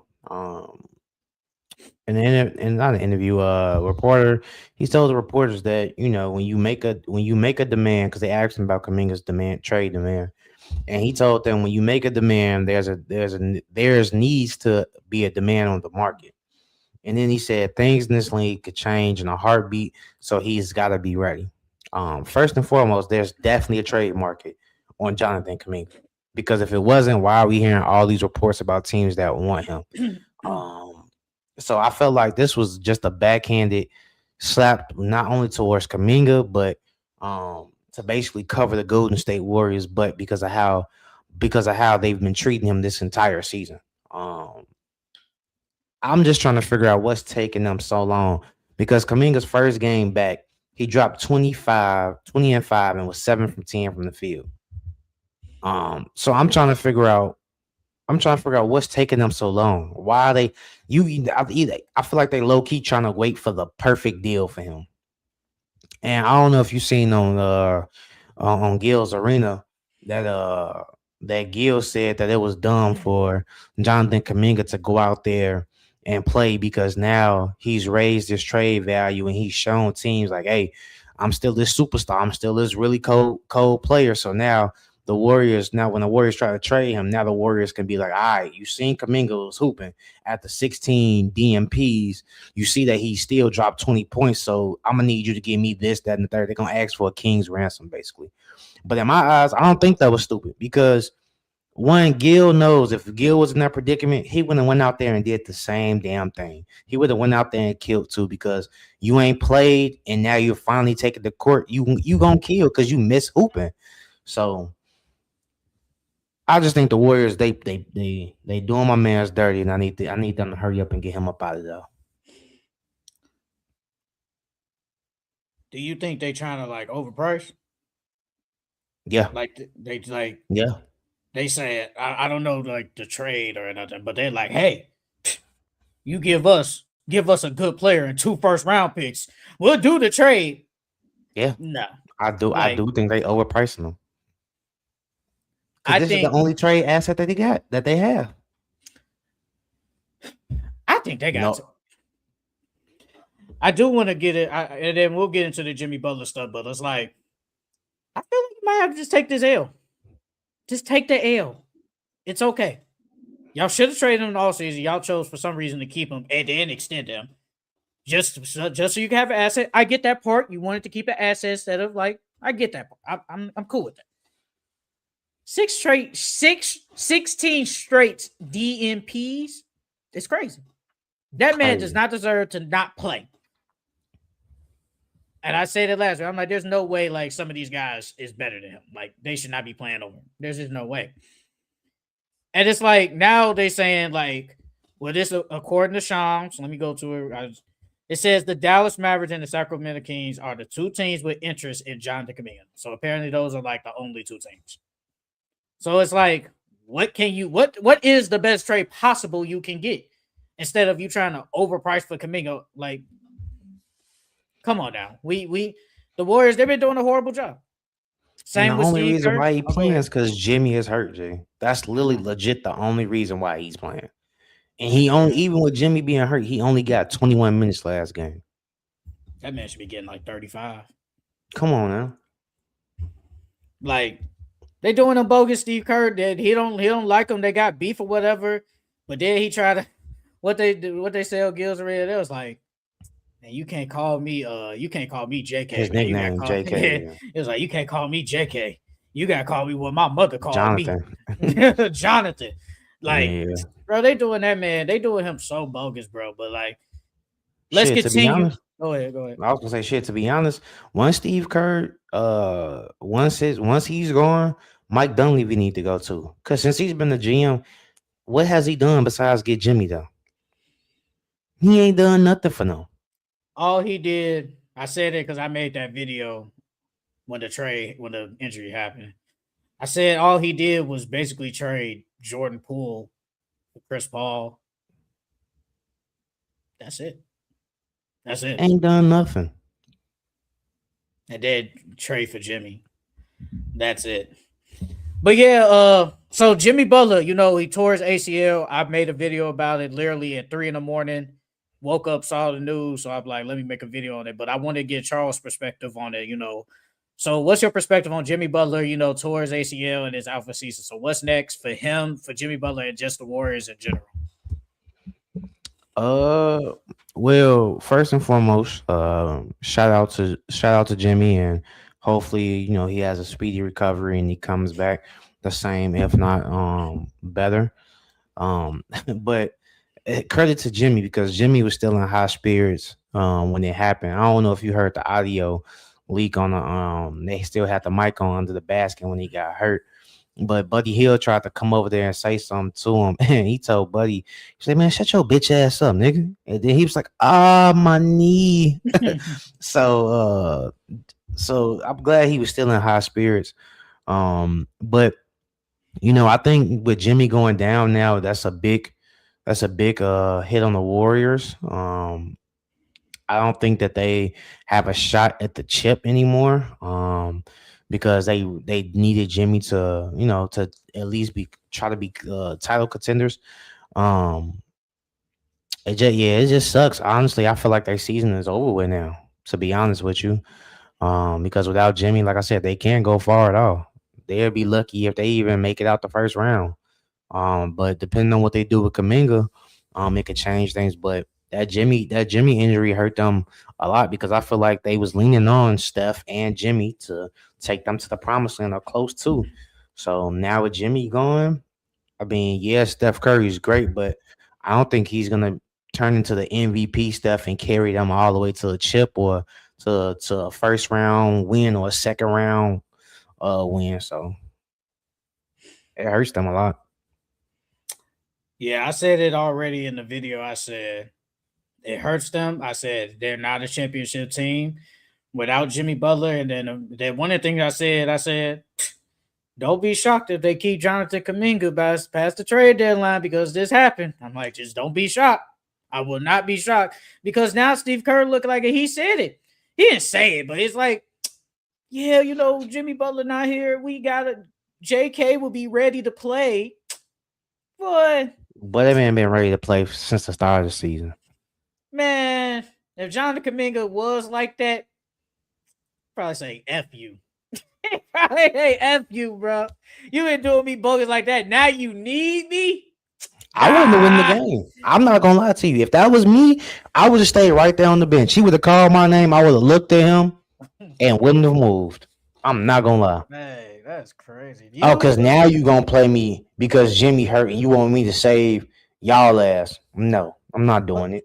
The guy that loves basketball gonna say hell no. Nah, G, I wouldn't have did that, because they've been doing me dirty all season. So now y'all finna get a taste of y'all own medicine. I'm finna do y'all dirty. I may love basketball, but I'm petty too. So they would have got to taste their own medicine. So it says Shams hits that DeMar DeRozan could be a potential target for the Warriors. Does a player say DeMar DeRozan? Does that fit the bill of what the Warriors could need without Jimmy Butler? But one way or another, the Warriors are about to find out where they stand with Jonathan Kuminga this season. How many Think they years should? DeMar got left on his contract? Is it expiring after this year? Ooh, I think he has. So I think he has 1 year, but I think it might be non-guaranteed though. I think it might be non-guaranteed. The last year, because I know he signed a 3-year deal. Because if you trading Kuminga for DeMar, it's literally for a rental. That's literally it. No, he got one more year. According to this, $25 million next year. He got 1 more year. He'll be 37. So then, how does the Warriors team of Jimmy, Steph, Draymond, and DeMar look? I don't really like that. But we don't even know what Jimmy will be next year. We don't even know how he's going to be. Like, Jimmy's like 37 too. Like 36, 37. He's old too. So a 36, 37-year-old coming off a torn ACL, most likely going to miss probably first half of the season. Yeah, first half of the season. He probably won't come back around this time or later. So it's like, I don't know. And then I don't know if you think of this too, but I said this is why they should have made them trades earlier, saying like a Lauri Markkanen, a Zach LaVine, because of stuff like this. Now I get it, nobody thought Jimmy was gonna tear his knee up. Like, no one thought that, but it's like this is why you make them trades and not keeping them young players there, because y'all don't even think they all that. Mm-hmm. Like, let's be honest. You don't think Paz is like that. Moses Mooney, freaking Quinn Post. You don't think them dudes like that. Y'all should have traded them when y'all had the chance, but y'all wanted to keep the assets because y'all wanted to keep young players because you didn't know when Steph Curry was going to leave. But like I said in the video, I said, when you have a player like Steph Curry who is having an all-star year, you make the necessary trades and you say, F them picks, F them young players, give me a Lauri Markkanen, give me a Zach LaVine or something. Because if y'all would have got, say, a Zach LaVine or something, or Lauri Markkanen to pair with a Jimmy and them, y'all damn near top 3 in the West, damn near top 5 in the league. Now, we don't even know. So, it sucks. And then did you see that they still talking about they might ship him?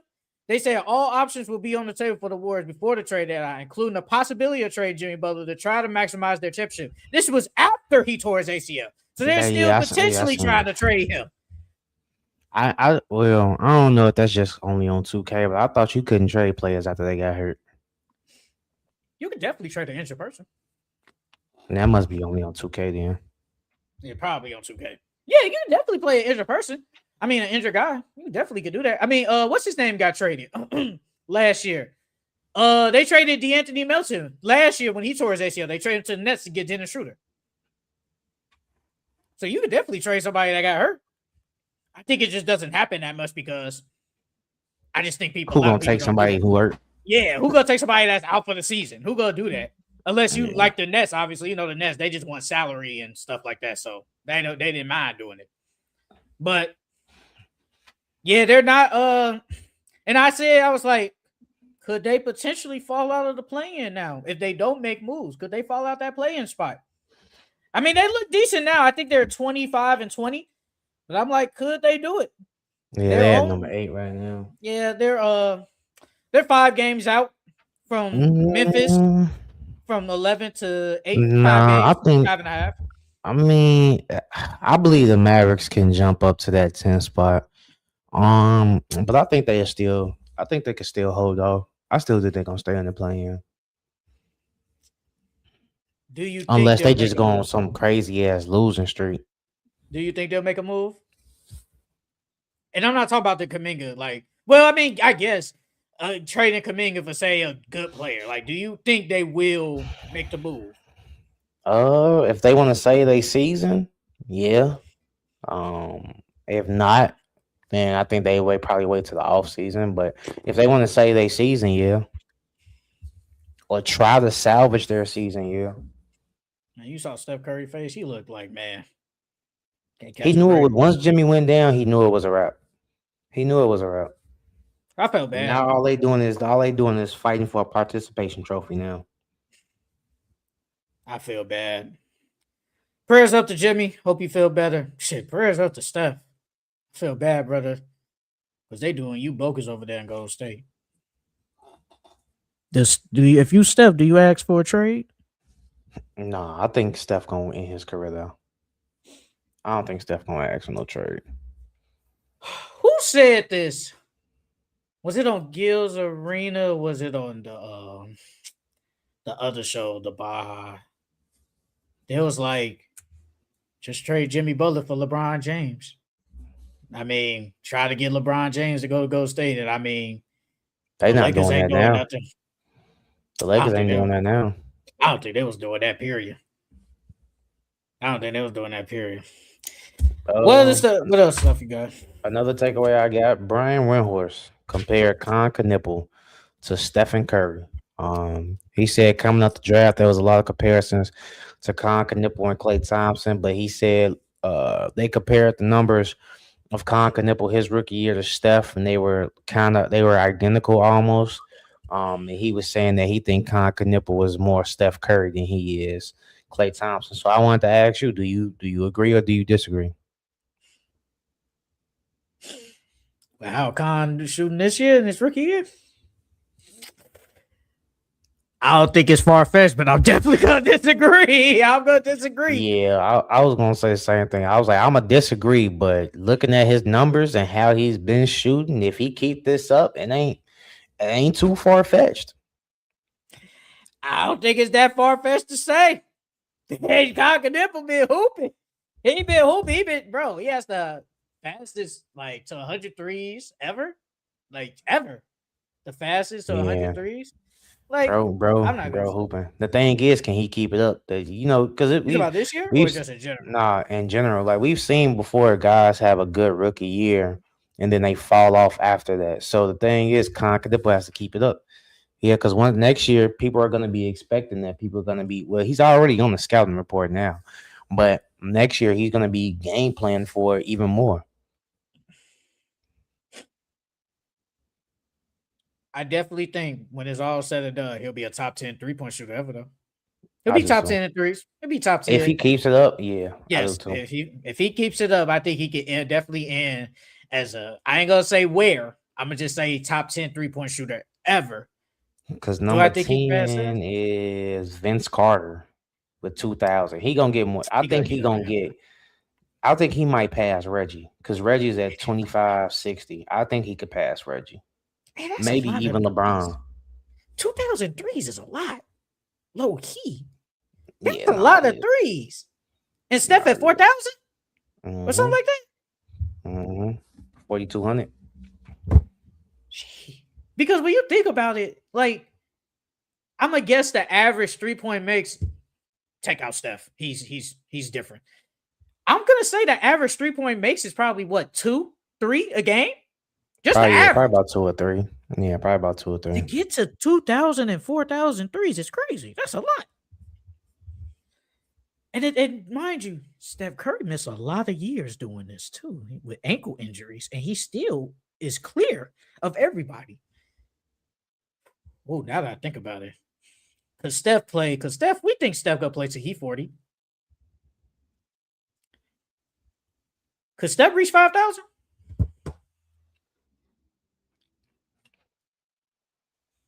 If he reached the 5,000, I think that would never be broken. I'm not looking at.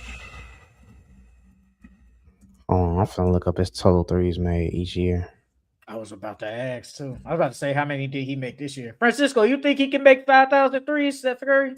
Or Black Rodent, if y'all in here? Y'all think he can make y'all think Steph can make 5,000 threes? That's a lot of threes. So far he's made 156. So on average, Steph hits about 280, 300 a year, G. And he's at 42 right now. Total? Yeah.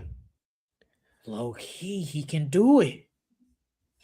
I think he can do it. 5,000 threes is crazy, bro. I think he can what get year 5. Is this, man? Below KD. So 16, 15 years in the league. Let's see. See, it's year 16. So Yeah. Steph got at least another 5, 6 years in him, bro. Because Bron is at 22. I think KD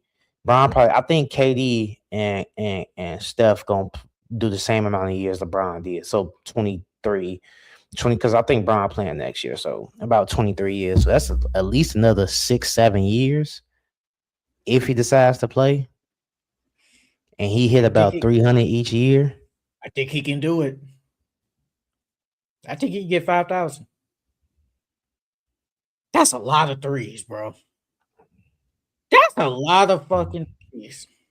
No, he gonna get that. He damn near might even get he damn near if he plays 6 years. So if he played 23 years in the league, that's about 7 more years. That's about 7 more years, and he hit at least 300 each of them years. That's 20. That's 21. That's 2,100. G. How many peak years we getting to Steph though? Like, shit, you ain't gotta be peak for him to hit 300 threes. Yeah. Shit. Look, I ain't saying he gonna be how Klay Thompson is. Klay Thompson Klay Thompson kind of fell off, but that's injuries played a part. But Klay Thompson has fallen off a little bit. I'm just saying, could we see a maybe a year or so of Steph kind of falling off? That's why I was like, how many peak years of Steph we getting left at what? Because he's 36, I think, right now, something like that. So how many more peak years of that? 37. He 37. Oh, he's the same age as KD. So how many? So are we getting a 250 3-point years when he hits 40?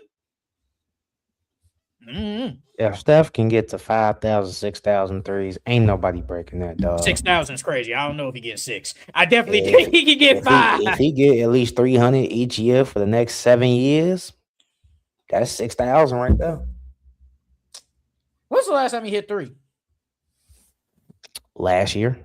Damn, that's crazy. And in the year before that. Hey, I thought you was gonna say like 4 years ago. No, that's crazy. Steph is crazy, bro.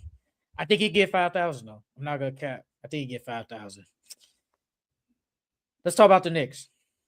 The Knicks was on a bad loser streak. They got BTA by the Mavericks. They held a players only meeting, and Jalen Brunson said, "We gotta find a way to paraphrase it. We gotta figure out a way to get ourselves out of like a hole like this." And then they said people are upset that Mike Brown hugged Draymond Green mid game after Draymond Green did that crazy ass flagrant foul on Cat, and he hugged him. That was kind of crazy now that I think about it. But and then I'm seeing it says the New York Knicks are not looking to move any of their core guys and will ride the rest of the season with this group. That includes Cat, Mikal, Mitchell Robinson. Then it's another one that says the Knicks have held trade discussions involving Cat with multiple teams, including Memphis, Orlando, and Charlotte. And then it was another one that said people around the league don't think a Karl Towns trade is off the table, but as New York continues to free fall, and I keep talking to people around the league, it would not stun me if Karl Towns got traded. I wouldn't bet on it, but it's something I monitor. So, what's your thoughts on the Knicks? Free falling, these little trade rumors popping up. What's your thoughts on it? Well, first and foremost, I don't know what's going on with Cat and Mike Brown, but it's like we saw Cat how dominant Cat was last year, and now he's just a shell of himself. They've in the last 12 games they're 3-9. They've lost to the Suns, which they shouldn't have. They got damn near blown out by the Mavericks. They lost to the Warriors. They lost to the Kings. Like these are teams that you should be beating, and then they got 30 piece by the Pistons. Like they damn near got dubbed by the Sixers. They damn near got dubbed by the Hawks. Like these are games that you're supposed to be winning and you're not. And so I honestly think, I said it before Mike Brown even got hired. I didn't like that hire. And then on top of that, this just shows why, because you're sitting there hugging Draymond after he just almost hurt one of your players. Like, what are you doing? Even if you and Draymond are close, That shouldn't during the season. You're not on the Golden State Warriors anymore. You're the head coach of the New York Knicks. You're supposed to have your team back, and by you doing that, that just shows me right there you don't have our back. And so it's like that's why I feel like Jalen Brunson was like, man, we gotta find a way to do this because we can't even believe in our own coach. We can't even trust our own coach. Our coach is sleeping with the enemy. You know, they always say they say keep your enemies close. And Mike Brown, damn near the enemy. Cause how the hell you gonna do that? Like what that's bro, that's like me. That's like you get into it with somebody and I'm like, oh yeah, what's up, bro? Right after you got into it with somebody, like what type of shit is that? So I don't think the Knicks need to make a move per se. But they gotta figure something out. I think their team is good enough to where it is. I think the only thing that they're missing literally is the same dominance that Cat had last year. If Cat was as dominant as he was last year, the Knicks would be in a totally different predicament, and then we would look at the Knicks differently. Sleeping with the enemy is crazy. He is. They is. Mike Brown is the enemy, dog. As a player, how can I trust you now? And you gonna do the same thing in the playoffs? Because that makes me think you'll do the same thing in the playoffs. It's crazy. I do think Cat is not having like that dominant year like last year. He's still not playing defense. Jalen Brunson is probably one of the worst defenders in the league. Oh my God, he's so bad. He can't defend shit. It's so bad. You think if Tibbs was there, will we see this?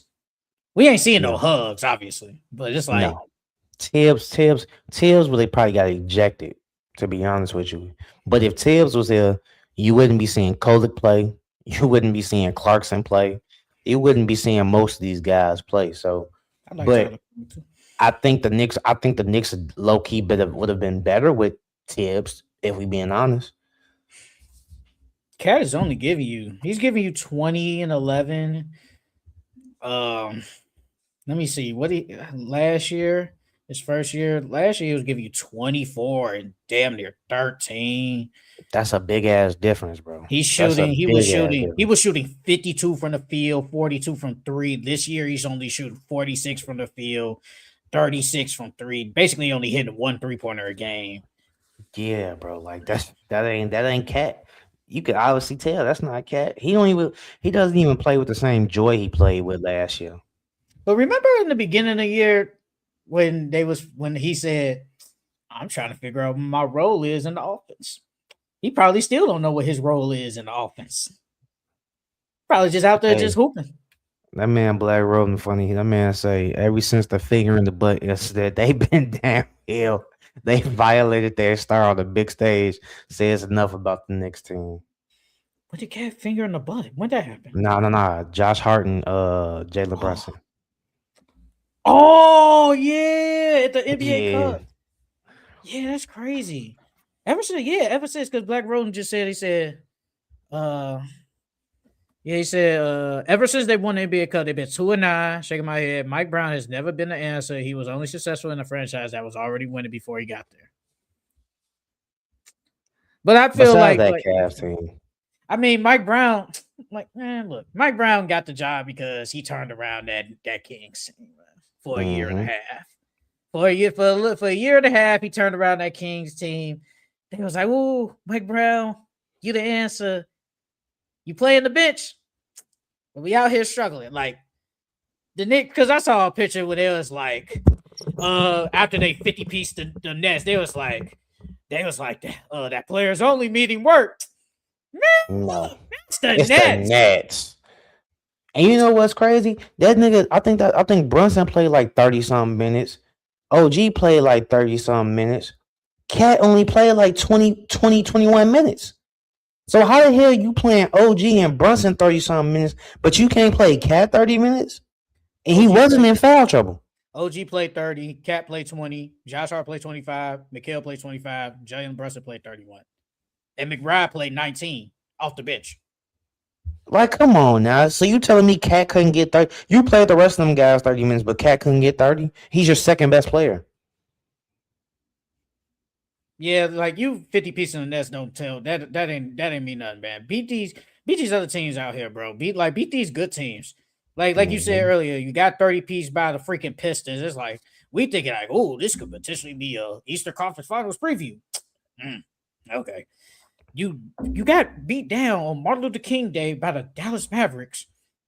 Like you lost to the Suns, like you said, you lost to the Warriors, you lost to the Kings, and everybody's still talking about when Cat got hit and stayed down on the other side of the court and didn't get up. It's like, bro, what are you doing? What are we doing? You gotta play better. And the Knicks as a team gotta play better. Bro, the Knicks are 26 and 18. The Knicks should They be don't look what the it. Pistons are, 32 and 10. That's what we thought the Knicks was gonna be, 32 and 10. And we thought the Pistons was gonna be 28 and 26 and 18. If we did a thing about like the disappointment at the halfway mark, the Knicks right up there, probably at number 2, man. They right there. They right there.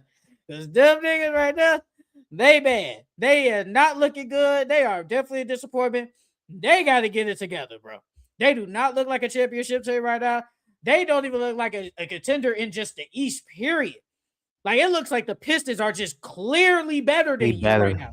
Just Yep. clearly better. And I don't think that's the case. I really don't think that's the case. So if the struggles do continue, would you think about trading Karl-Anthony Towns? Would you think about it? I mean, the trade deadline is in a couple of weeks, so I mean, Yeah. unless they go like one in like Yeah. 10 or something like that, 12, then yeah. But 29 is dangerous. um, but if not, then nah. I mean, I think they should just keep that team together. To be honest with you, because that's a championship team. It's a championship roster. It's just Mike Brown got to do a better way of getting Cat involved. Because there's no way Cat shouldn't be involved. Yeah, like I would consider Mike Brown kind of an offensive, not a genius, but I think an offensive minded head coach. You gotta make life easier for Cat. You gotta figure out how to get him the ball. Like, if you wanted to get him the ball, and I get it, Jalen Brunson is a ball dominant point guard. I understand that. But Tibbs, somehow, some way, that coaching staff last year was able to get Cat the ball, and he had one of his best seasons. Why is Cat, at least recently, having one of his worst seasons? I don't get why Mike Brown just don't do the same thing that they did last year. The only difference that he has to do is play the bench guys. That's legitimately it. Do the same shit. Tibbs literally gave you the blueprint. All only thing that was missing from Tibbs was him not playing the bench. So if you were, he's been coach of the year before, but if you're this great coach, as some people think he is, all a great coach would have seen what Tibbs did. He would have emulated it, and only difference he had to do was play his bench guys. That's literally all he had to do.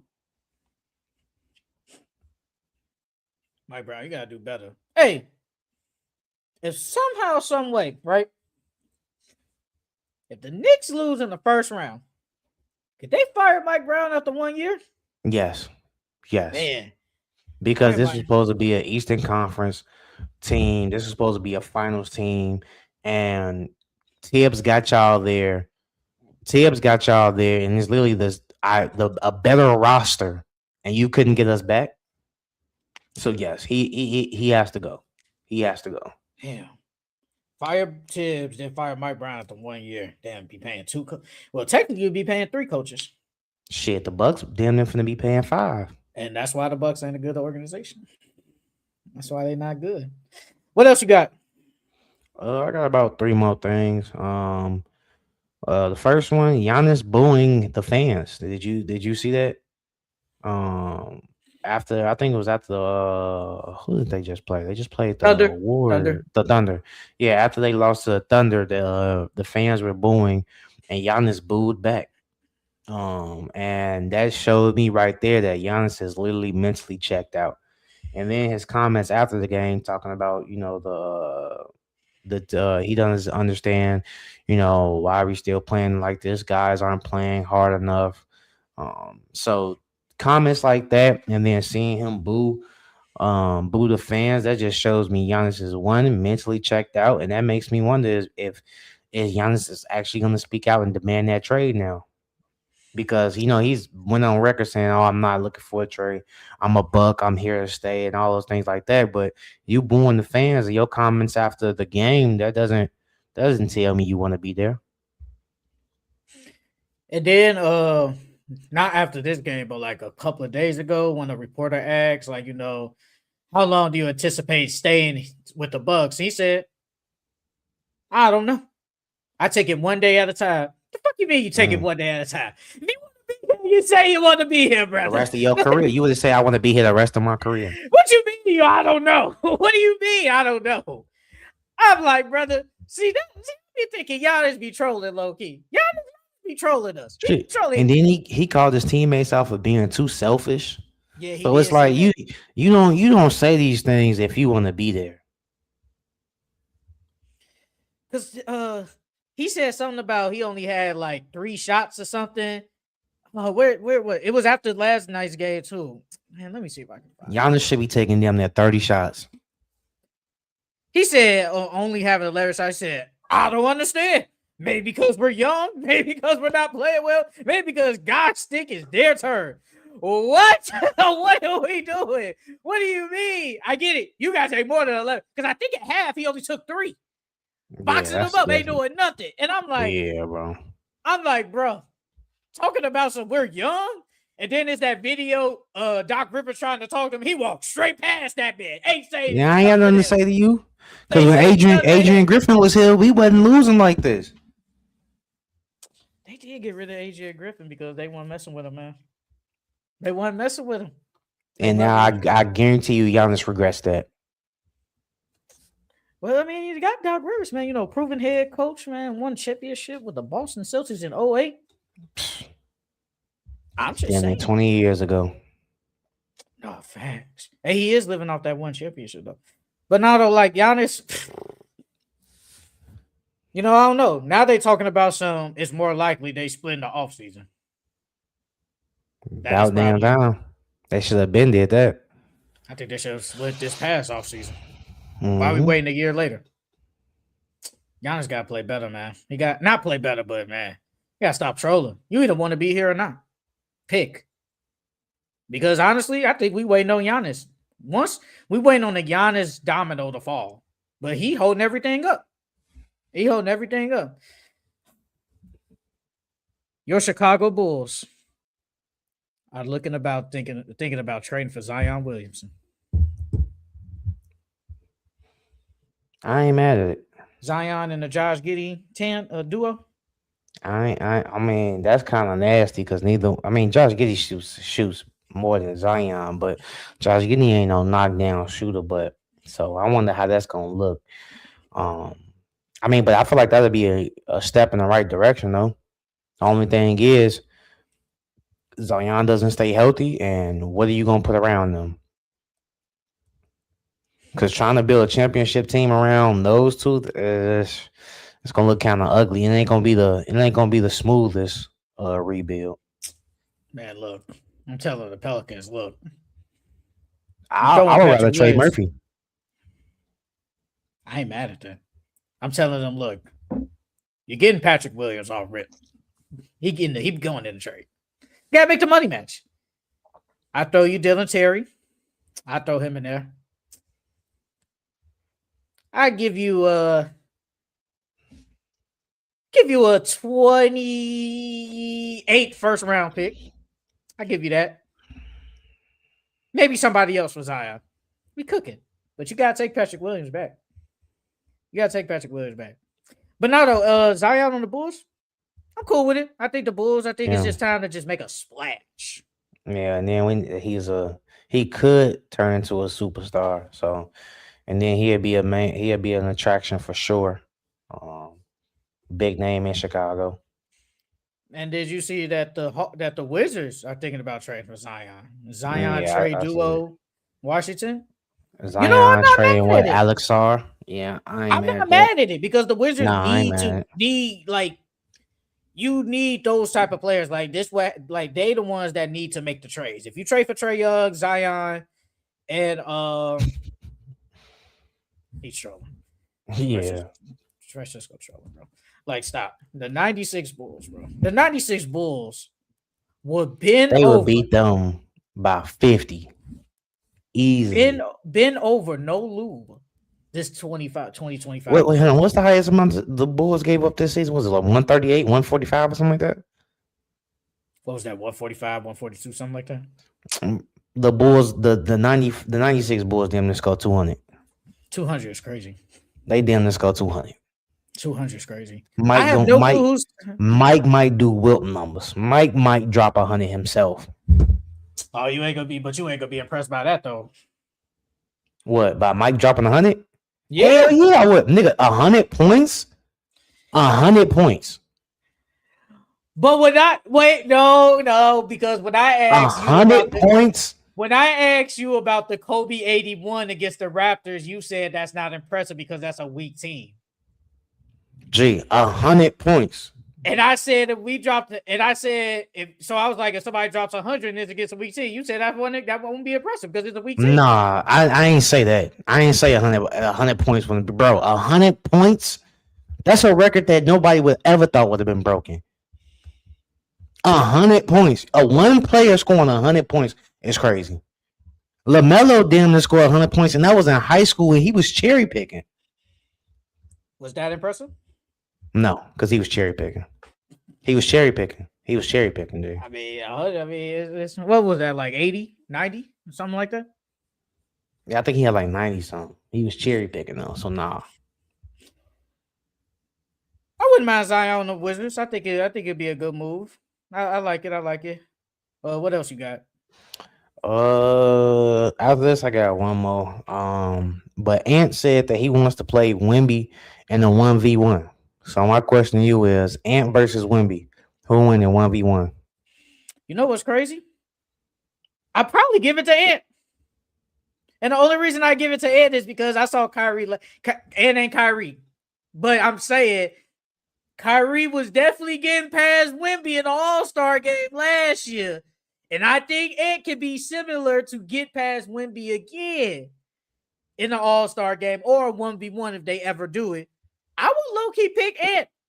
I think Ant has the dribble. I'm taking Wemby, dog. As long as Wemby get one stop, if it's make it, take it, and Wemby get one stop, Ant's not touching the ball, dog. He not touching the ball. Because one, how you gonna get around his long ass? And then two, you can't even block his shot. You can't even contest his shot. I saw Kyrie do it last year. Contest Wemby shot? No, not the contest, but I'm saying get around Wemby. I saw it last year. But Ant ain't the shooter Kyrie is, though. That's why I said he's not the same as Kyrie, but I think he could be similar to basically get past Wemby. I think Ant can do it. I don't think if they go into if it's make it take it, Ant gonna miss. Nah. Ant ain't winning that. Francisco is crazy. As number one Wemby dick rider, I am saying Ant. That is crazy to admit you dick rider. It's crazy. I mean, at least he honest. I can respect the honesty. You like that Wemby said that he go play hard in the All-Star game, and then if nobody else go play, he say he gonna be the only one out there playing hard. No, yeah, I like that because I feel like that's what the All-Star game has been missing. There's been reports of trying to fix the All-Star game and stuff like that. Only way you gonna fix the All-Star game is if you pay them guys. That's the only way they gonna play hard. As of right now, these guys not gonna play hard in the All-Star game, bro, unless you pay them to be there. So we gonna do our reserves and stuff, but you think because the point I think we could both agree, like the point of World versus American, because hey, them world dudes, they kind of better than y'all, and them the ones that be trying to low-key be playing hard, and I don't think you American dudes want to lose to the world, so this will make y'all play harder. But I agree. Them dudes ain't gonna play unless like they get something out of it. I mean, they technically, like, let's be honest. Like, You play the All-Star game, you win, it goes to charity. That is very good, and that's fine. But low-key, they get nothing out of it. You get nothing. They gotta do both. You gotta get a charity and you gotta get them boys a piece of their cut. And it's like the last All-Star game that was good was what, 21? Honestly, it's been but so many years. I don't even remember the last good one. I think it was 21. And then they keep changing it every year. It's just like, bro, these dudes ain't gonna play out, bro. LeBron just said if he gets selected, he will be there, but he ain't playing. And if he don't get selected, he going to the crib. He don't care. Yes. Let me see if I can find it. I know you got something to say. He could have waited till after he got selected to say that shit. Now the coaches ain't gonna put him on there now. LeBron James needs to be in the All-Star game, dog. Let me see if I can find it. Let me see. Let's see. Where is it? Where?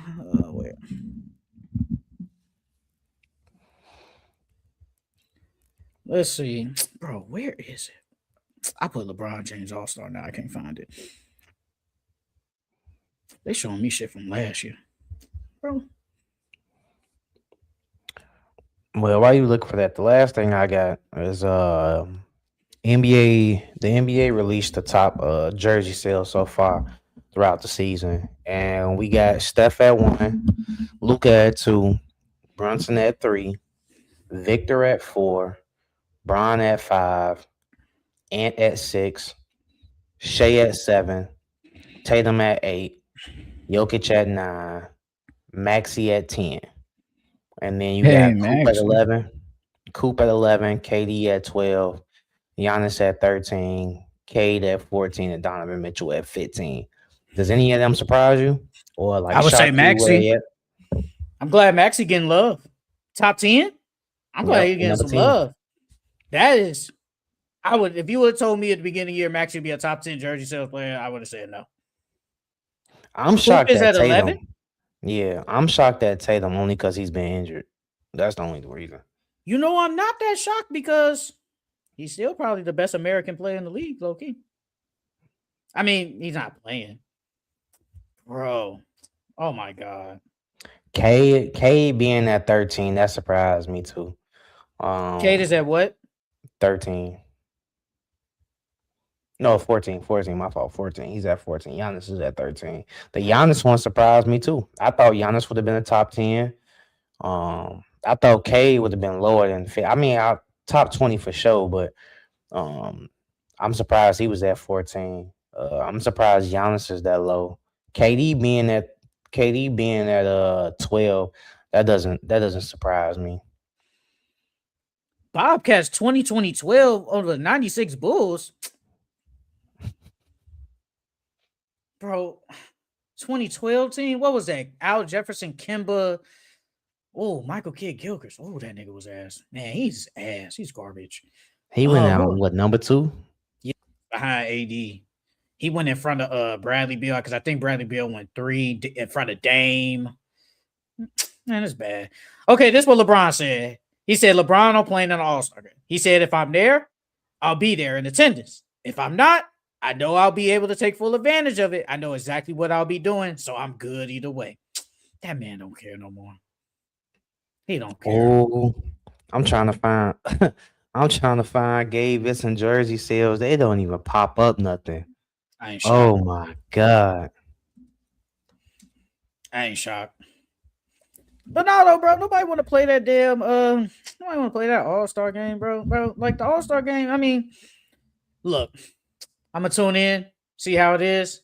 That shit garbage. It's garbage. That's just facts. It's just garbage. I'm not gonna be wasting my time watching that crap. Boy, Gabe Vincent is so ass. They talk about everything else but his jersey sales. They're not even really talking about him. They talking about the price of a jersey. And they talking about all the players that, top 15 jersey sales. Oh my God, that's a shame. I got a couple of more things, then we'll move on to our reserves. So it says by Chris Haynes, the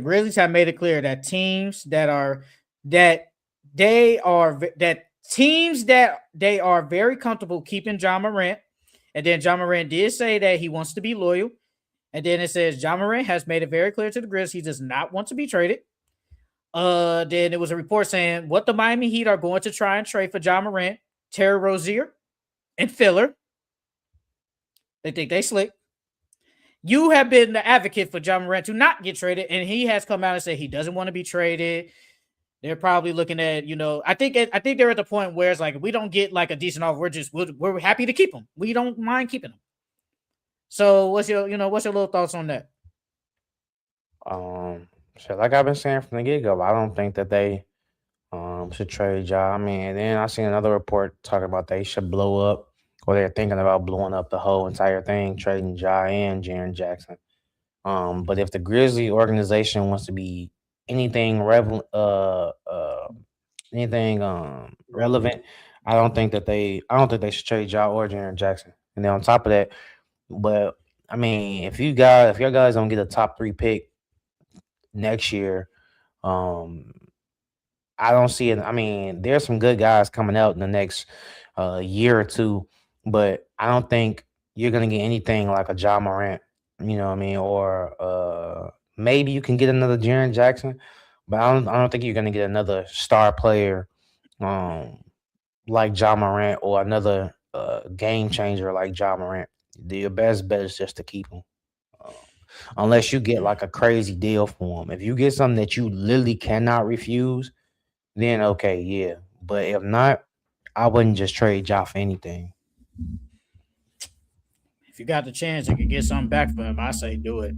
But I think like with the Heat, they trying to be slick, and this why I don't know what Pat Riley, man. You said in the chat, Pat Riley don't do anything. You talking about Terry Rozier, who's could be going to jail, and a filler guy? Why would I do that? Why would I do that? Like, come on now. I'm gonna say if you could get something back for Ja, I say do it. But if it's looking like y'all ain't getting nothing for him, just keep him. Potentially try to trade him in the offseason. There's no problem with that. A couple of more rumors. It said the Clippers rejected a trade offer. Did say the Clippers rejected a trade offer of a first-round pick and a pick swap for Zubas. They are believed to be seeking multiple first-round picks. You like that? You think they should keep Zubas or they should trade him? No, it's time to blow that whole thing up. Damn, you still think it's time? They've been playing good.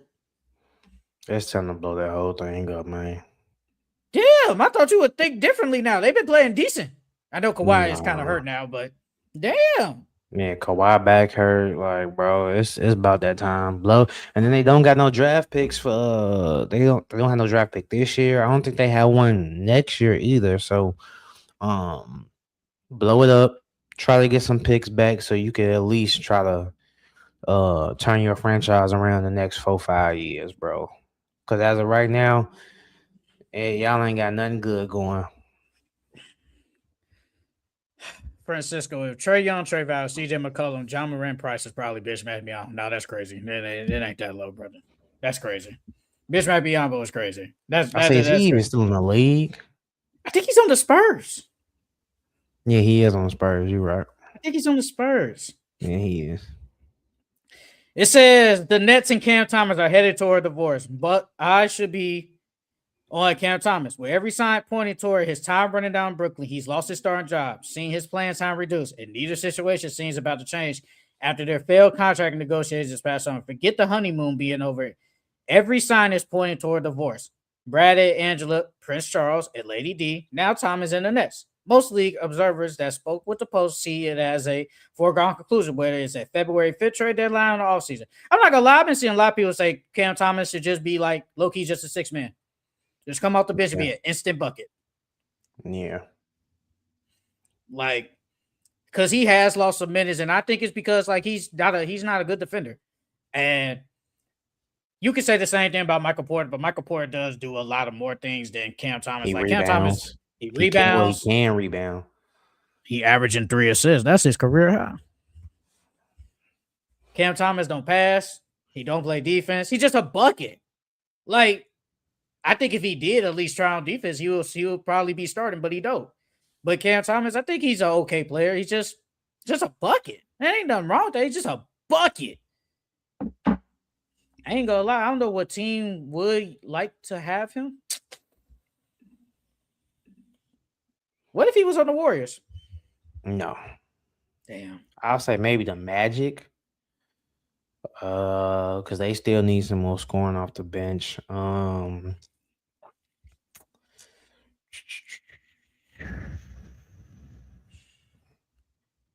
Yeah, maybe or the Timberwolves. You know, I ain't mad at Timberwolves. Yeah,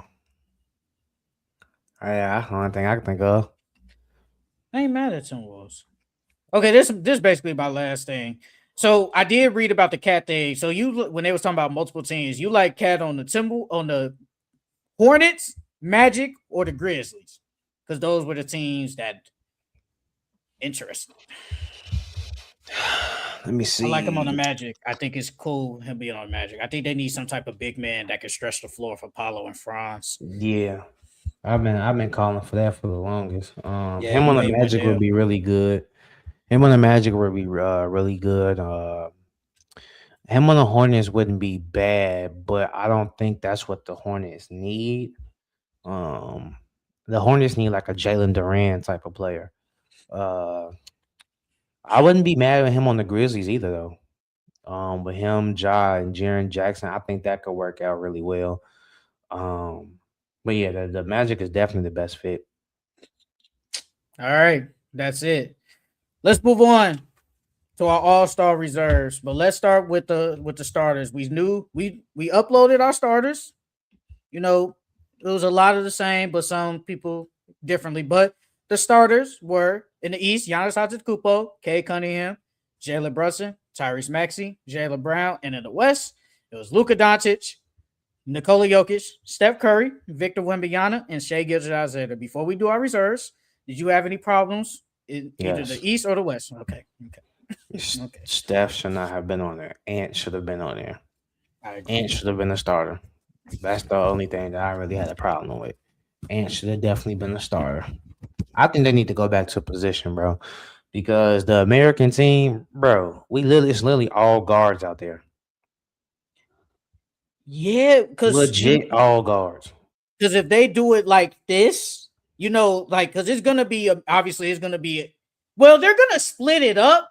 It's gonna be two American teams, so they're gonna. I don't know how, though, bro. But if they would have did it like this, like okay, the starters, like the starters right here in the West, it would be literally Luka, Nikola, Victor, Shai, and Giannis versus Cade, Jalen, Tyrese, Jaylen Brown, and Steph. So basically, what is Cade technically your center? Because he's the tallest. I think Cade like 6'9". So yeah, bro, no. I agree. I was very shocked that Steph Curry. But remember y'all last week, I said, did Steph make a case for being a starter? Y'all said, hell no. And I didn't think he had a case, but I was like, he just don't got no case. Y'all said, hell no. But somehow he leaps Steph. But somehow Steph gets it. But they said Victor and Ant was the closest in like the fan votes and like total. And so Victor got over Ant.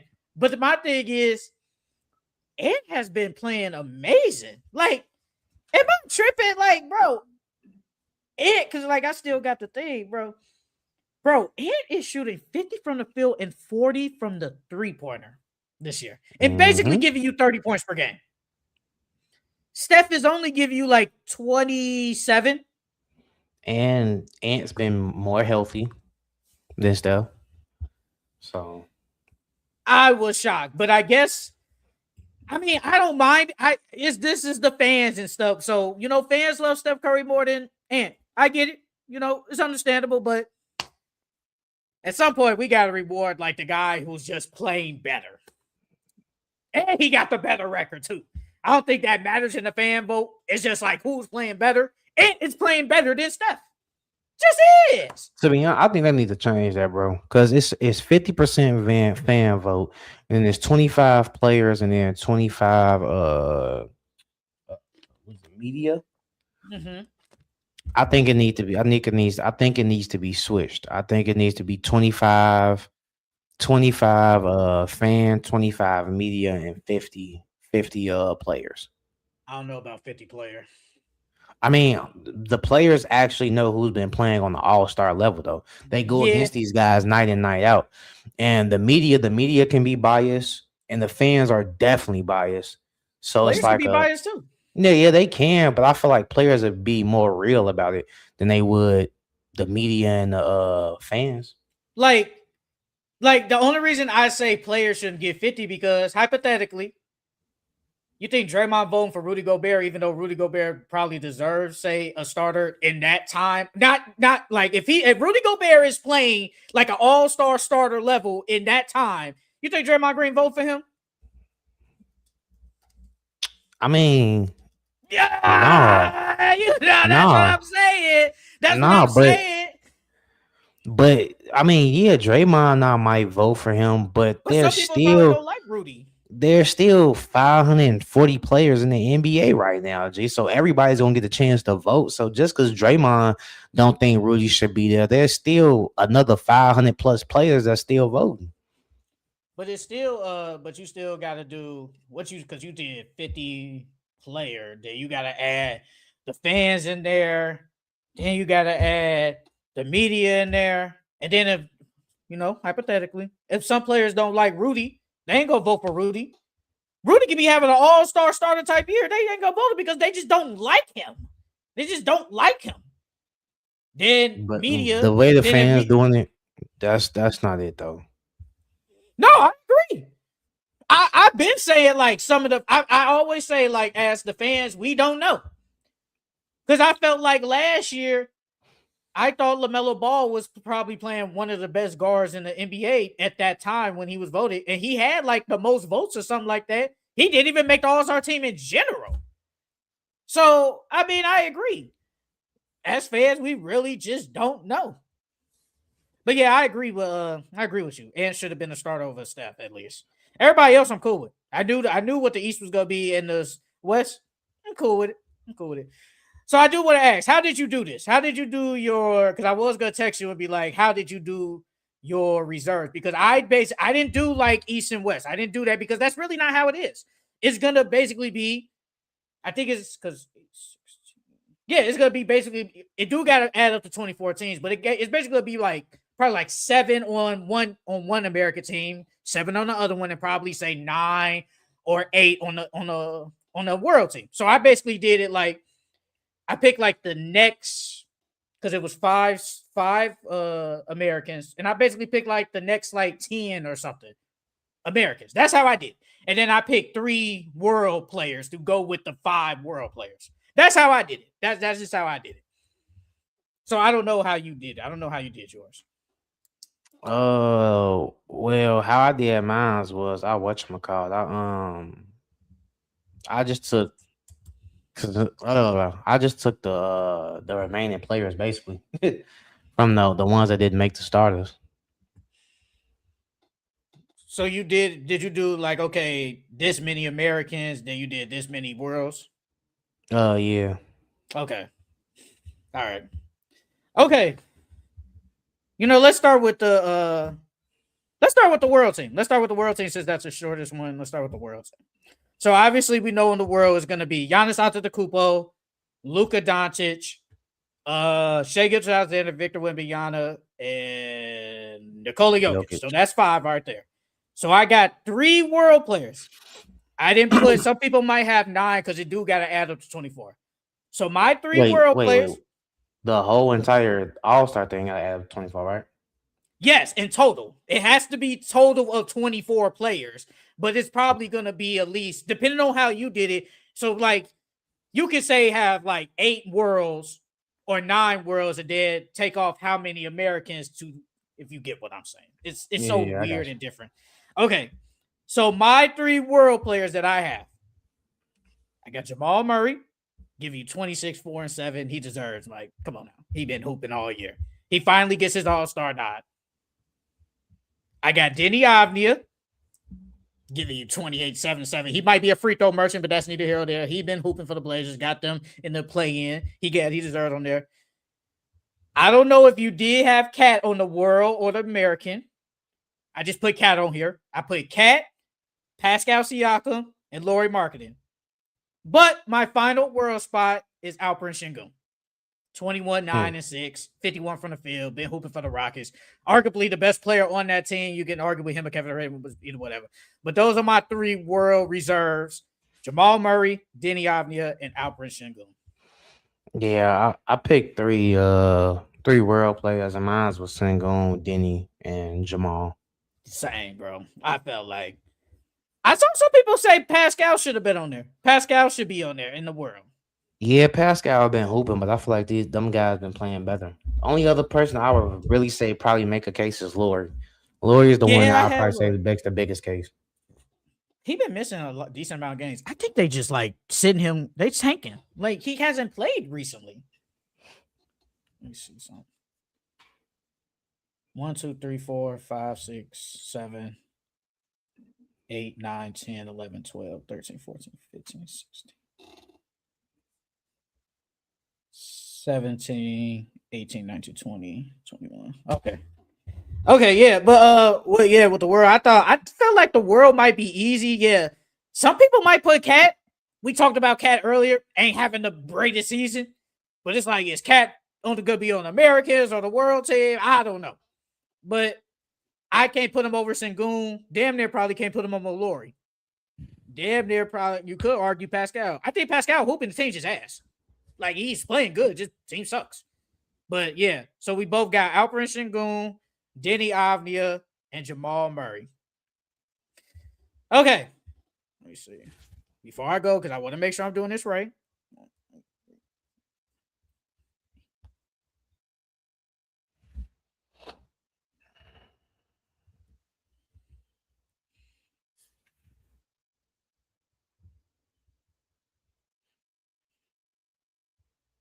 Okay. Okay, I got it. Okay. For my Americans, I got Anthony Edwards, automatic. I got Donovan Mitchell, automatic. You said this guy shouldn't make it. Well, you think he shouldn't have, but I think he will. Chet Holmgren. I think Chet's gonna make it, bro. I really believe he's gonna make it. Jalen Johnson. Jalen Johnson deserves to make it. Kevin Durant. Kevin Durant deserves to make it. Your guy. Detroit basketball. Jalen Durant deserves to make it. Jalen Durant. Scotty Barnes. Scotty Barnes deserves to be on there. My guy, Devin Booker. I think Devin Booker deserves to be on there. Reggie's guy, Kawhi Leonard. I think Kawhi Leonard deserves to be on there. And then the bubbles, but since I added this up, that's just how this works. Michael Porter Jr., I think makes it. I think there's a chance Michael Injury Porter reserve. Jr. Injury reserve? Yeah, if somebody gets injured, I think that's when he'll make it. Oh, no. I got Michael Porter Jr. And then my last spot, he'll take somebody's spot now since he say he don't want to be there. LeBron James. I think LeBron James will be on there for the love of the game, like you said last week. So my reserves are Anthony Edwards, Donovan Mitchell, Chet Holmgren, Jalen Johnson, Kevin Durant, Jalen Duren, Scotty Barnes, Devin Booker, Kawhi Leonard, Michael Porter Jr., and LeBron James. Well, for mine, I got Ant, I got KD, and even though I said I don't think he should, I got Chet. I think they're gonna give it to Chet only because they're the best team in the league. And then I got Cat. I got Jalen Johnson. I got Donovan Mitchell. I got Norman Powell. I got Jalen Duran. I got Brandon Ingram, and then I got Devin Booker. Brandon Ingram over Scotty. Wow. Okay. I think it's a toss up. I think you can pick between them two. I'm not Before you upset. finish, Black Road, and we did. We got Denny. We got Denny on them. Oh yeah, Denny, yeah. Because we said our world team first. We said world team. We said our world team. So Denny definitely on here. Denny definitely on there. You know, wait, who do you think is the best player between Brandon Ingram and Scotty? Who do you think is the best player? If we just going off who's the Yes. better player, I think the better player is Scotty Barnes. But I think that Brandon Ingram has been playing the best out of the two. Okay. Because if Brandon Ingram wasn't doing what he's doing, they would not be number 4 in the East right now. Brandon Ingram is giving you 21, 6 boards, basically 4 assists. I don't know the shoot percentage, but Scotty is giving you 19, 8 boards, 5.6 assists, a steal, and a block. I mean, I feel like it's up for grabs. Like, I feel like pick your poison. I'm not upset at either. I think Scotty Barnes is the better player. I don't know. Yeah, Francisco Keontae got a case too, but I don't think he gonna get in. Only way Keontae probably get in is if injured reserve. If that, I don't even think the coaches probably gonna let him vote him in. They better vote my man's Michael Porter Jr. and I know that they're not voting him in either. I don't see why not. He hooping. Michael Porter hooping. Michael Porter. He might be in. Now, I don't think they're gonna vote him in, but if somebody was to get injured, I think he'll get in. Michael Porter giving you 25-7 career. You know what's crazy? I think they might put Bam in over him. You know, we did put Bam. I feel like Bam always makes it. Honestly, Bam might take your guy Norman Powell's spot. He shouldn't though. I don't think he should. Hey, I went back at Bam's stats. I think you said it like a week ago or 2 weeks ago. Bam is literally giving you 17 points per game. 17 and 9. 2 assists. Not even a block. I don't think Bam gets in. And Norman Powell is giving you 23 points per game. 2 assists, a steal. But I think his shooting numbers, he's shooting 48% from the field. And he's shooting 41 from 3. That's definitely all-star worthy, though. I can't take that away. He is hooping. He deserved to make it last year. So they better make up. Last year I agree, but LeBron did bogus because he did it at the last minute. If LeBron would have did it like how he is now, I think Norman Powell makes it. He did. He was bogus last year. I feel like you gotta give it to Michael Porter, man. Michael Porter been hooping. Then you saying Chet, man, stop it. Stop. Chet deserves it. Chet deserves to be there. He been playing great after he gave Evan Mobley the business the other day. He gave Evan Mobley the business. I know Chet averages. That man is still playing the same.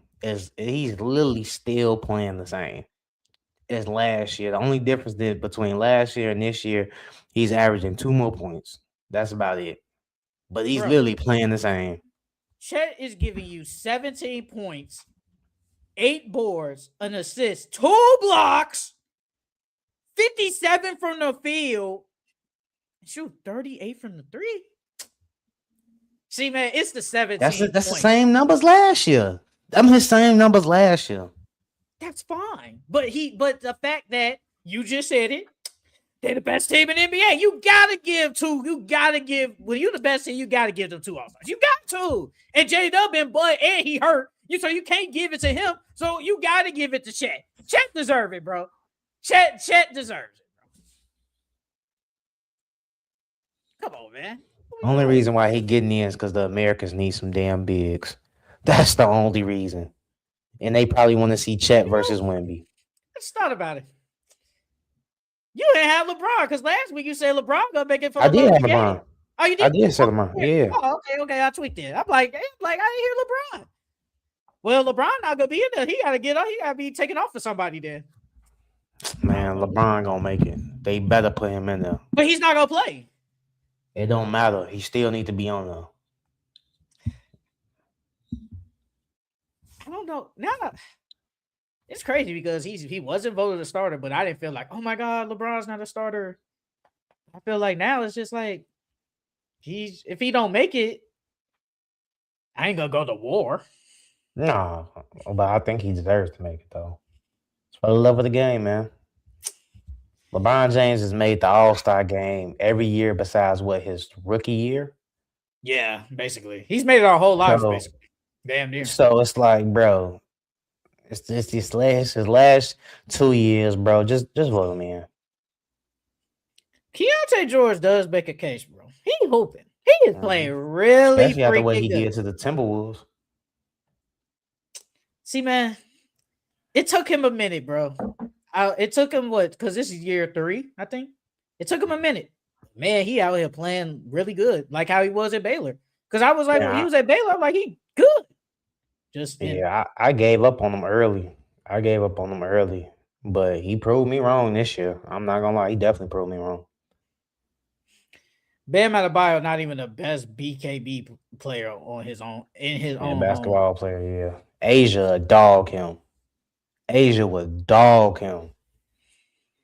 Was she really? Yes. Mm-hmm. But yeah, man, that's our all-star reserves. We talked about the starters last week. Should have been Ant. They gave it to Steph Curry. And it's crazy because now they're doing it different. I thought they was going to wait. Actually, it's crazy because I didn't even know they was doing it on Monday. Now they talk about they're going to release the reserves on Sunday. So I definitely got to put this out before it is so I don't look stupid like I did this time. Because I'm so used to TNT releasing them. Now they're doing it differently. They talking about they upset because they ain't giving no TV time no more. ESPN doing them bogus over there with Charles Barkley, That's what Charles Barkley said. He said they doing them bogus. All right, man. Well, that's it. Let's get into our NBA Pickems. Let's go to the games. All right. NBA Pickems, NBA Fridays games, Rockies and the Pistons. Pistons. Give me the Houston Rockets. Suns and the Hawks. Suns. Give me the Phoenix Suns. Celtics and the Nets. Celtics. Give me the Boston Celtics. Kings and the Cavs. Cavs. Give me the Cleveland Cavaliers. Pelicans and the Grizzlies. Pelicans. Give me the New Orleans Pelicans. Pacers and the Thunder. Finals rematch. Thunder. Give me the OKC Thunder. Nuggets and the Bucks. No, Bucks. Give me the Denver Nuggets. Raptors and the Trailblazers. Raptors. Give me the Toronto Raptors. NBA Saturdays game. Celtics and the Bulls. Celtics. Give me the Boston Celtics. Knicks and the 76ers. Sixers. Give me the Philadelphia 76ers. Warriors and the Timberwolves. T-Wolves. Give me the Minnesota Timberwolves. Wizards and the Hornets. Doodle Bowl. Hornets. Give me the Charlotte Hornets. Cavs and the Magic. Magic. Give me the Orlando Magic. Lakers and the Mavericks. Luka Doncic returns to Dallas. Lakers. Give me the LA Lakers. Heat and the Jazz.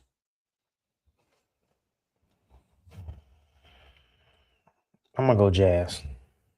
Give me the Miami Heat. NBA Sundays games. Kings and the Pistons. Kings. No, Pistons. Fuck, am I tweaking on? Pistons. I'm about to say you're going against your boys. Give me the Detroit Pistons. Nuggets and the Grizzlies. Grizzlies. Give me the Denver Nuggets. Mavericks and the Bucks.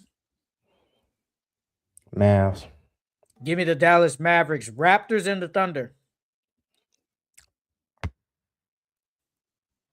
I'm gonna go Thunder. Give me the OKC Thunder. Pelicans and the Spurs.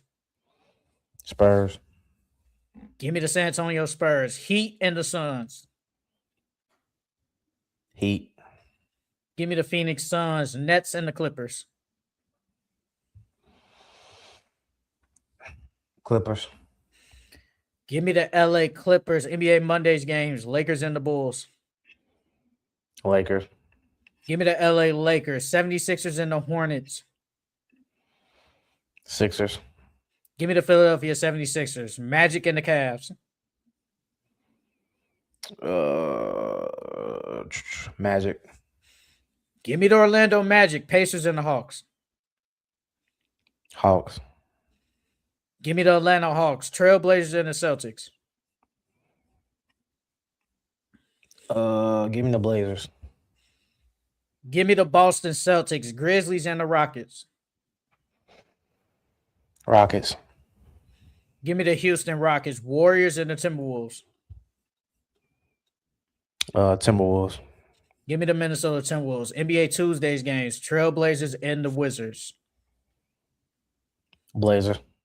Give me the Portland Trailblazers, Kings, and the Knicks. Knicks. Give me the New York Knicks, Bucks, and the 76ers. Sixers. Give me the Philadelphia 76ers, Pelicans, and the Thunder. Thunder. Give me the OKC Thunder, Pistons, and the Nuggets.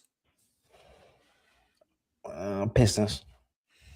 Give me the Detroit Pistons, Nets, and the Suns.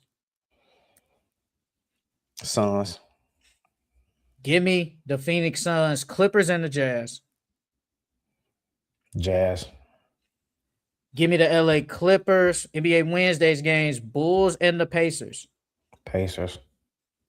Give me the Chicago Bulls, Lakers, and the Cavs. Cavs. Give me the LA Lakers, Hawks, and the Celtics. Celtics. Give me the Boston Celtics, Magic, and the Heat. Magic. Give me the Orlando Magic, Knicks, and the Raptors. Raptors. Give me the Toronto Raptors, Hornets, and the Grizzlies. Hornets. Give me the Charlotte Hornets, Timberwolves, and the Mavericks. Timberwolves. Give me the Minnesota Timberwolves, Warriors, and the Jazz. Jazz. Give me the Golden State Warriors, Spurs, and the Rockets. Give me the Spurs. Give me the Houston Rockets, and finally, NBA Thursdays game, Heat and the Bulls. Heat. Give me the Chicago Bulls, Kings, and the 76ers. Sixers. Give me the Philadelphia 76ers, Bucks, and the Wizards. Bucks. Give me the Washington Wizards, Rockets, and the Hawks. Rockets. Give me the Houston Rockets, Hornets, and the Mavericks. Hornets. Give me the Dallas Mavericks, Nets, and the Nuggets. Give me the Nuggets. Give me the Denver Nuggets, Pistons, and the Suns. Give me the Pistons. Give me the Phoenix Suns, and finally, Thunder and the Timberwolves. T-Wolves. Give me the OKC Thunder. And that's it for the Full Court Entertainment Podcast. Make sure you guys follow us on all social media platforms and Full Court Entertainment Podcast on Instagram, TikTok, Twitter, and Facebook. And as always, if you want to hear me and Charles yap for 2 hours and a half, we are also on the audio platforms on Spotify and Apple Music. Great podcast. Thank Francisco, Black Road for tuning in, comments, and we love it as always. Make sure you guys hype up the videos. Make sure you guys comment. I see every comment. Haters and lovers. I see everything. But thanks everybody for joining. We will see you guys next time, and we will talk about the reserves and everything that's going on. See you guys next time. Peace out. See you later.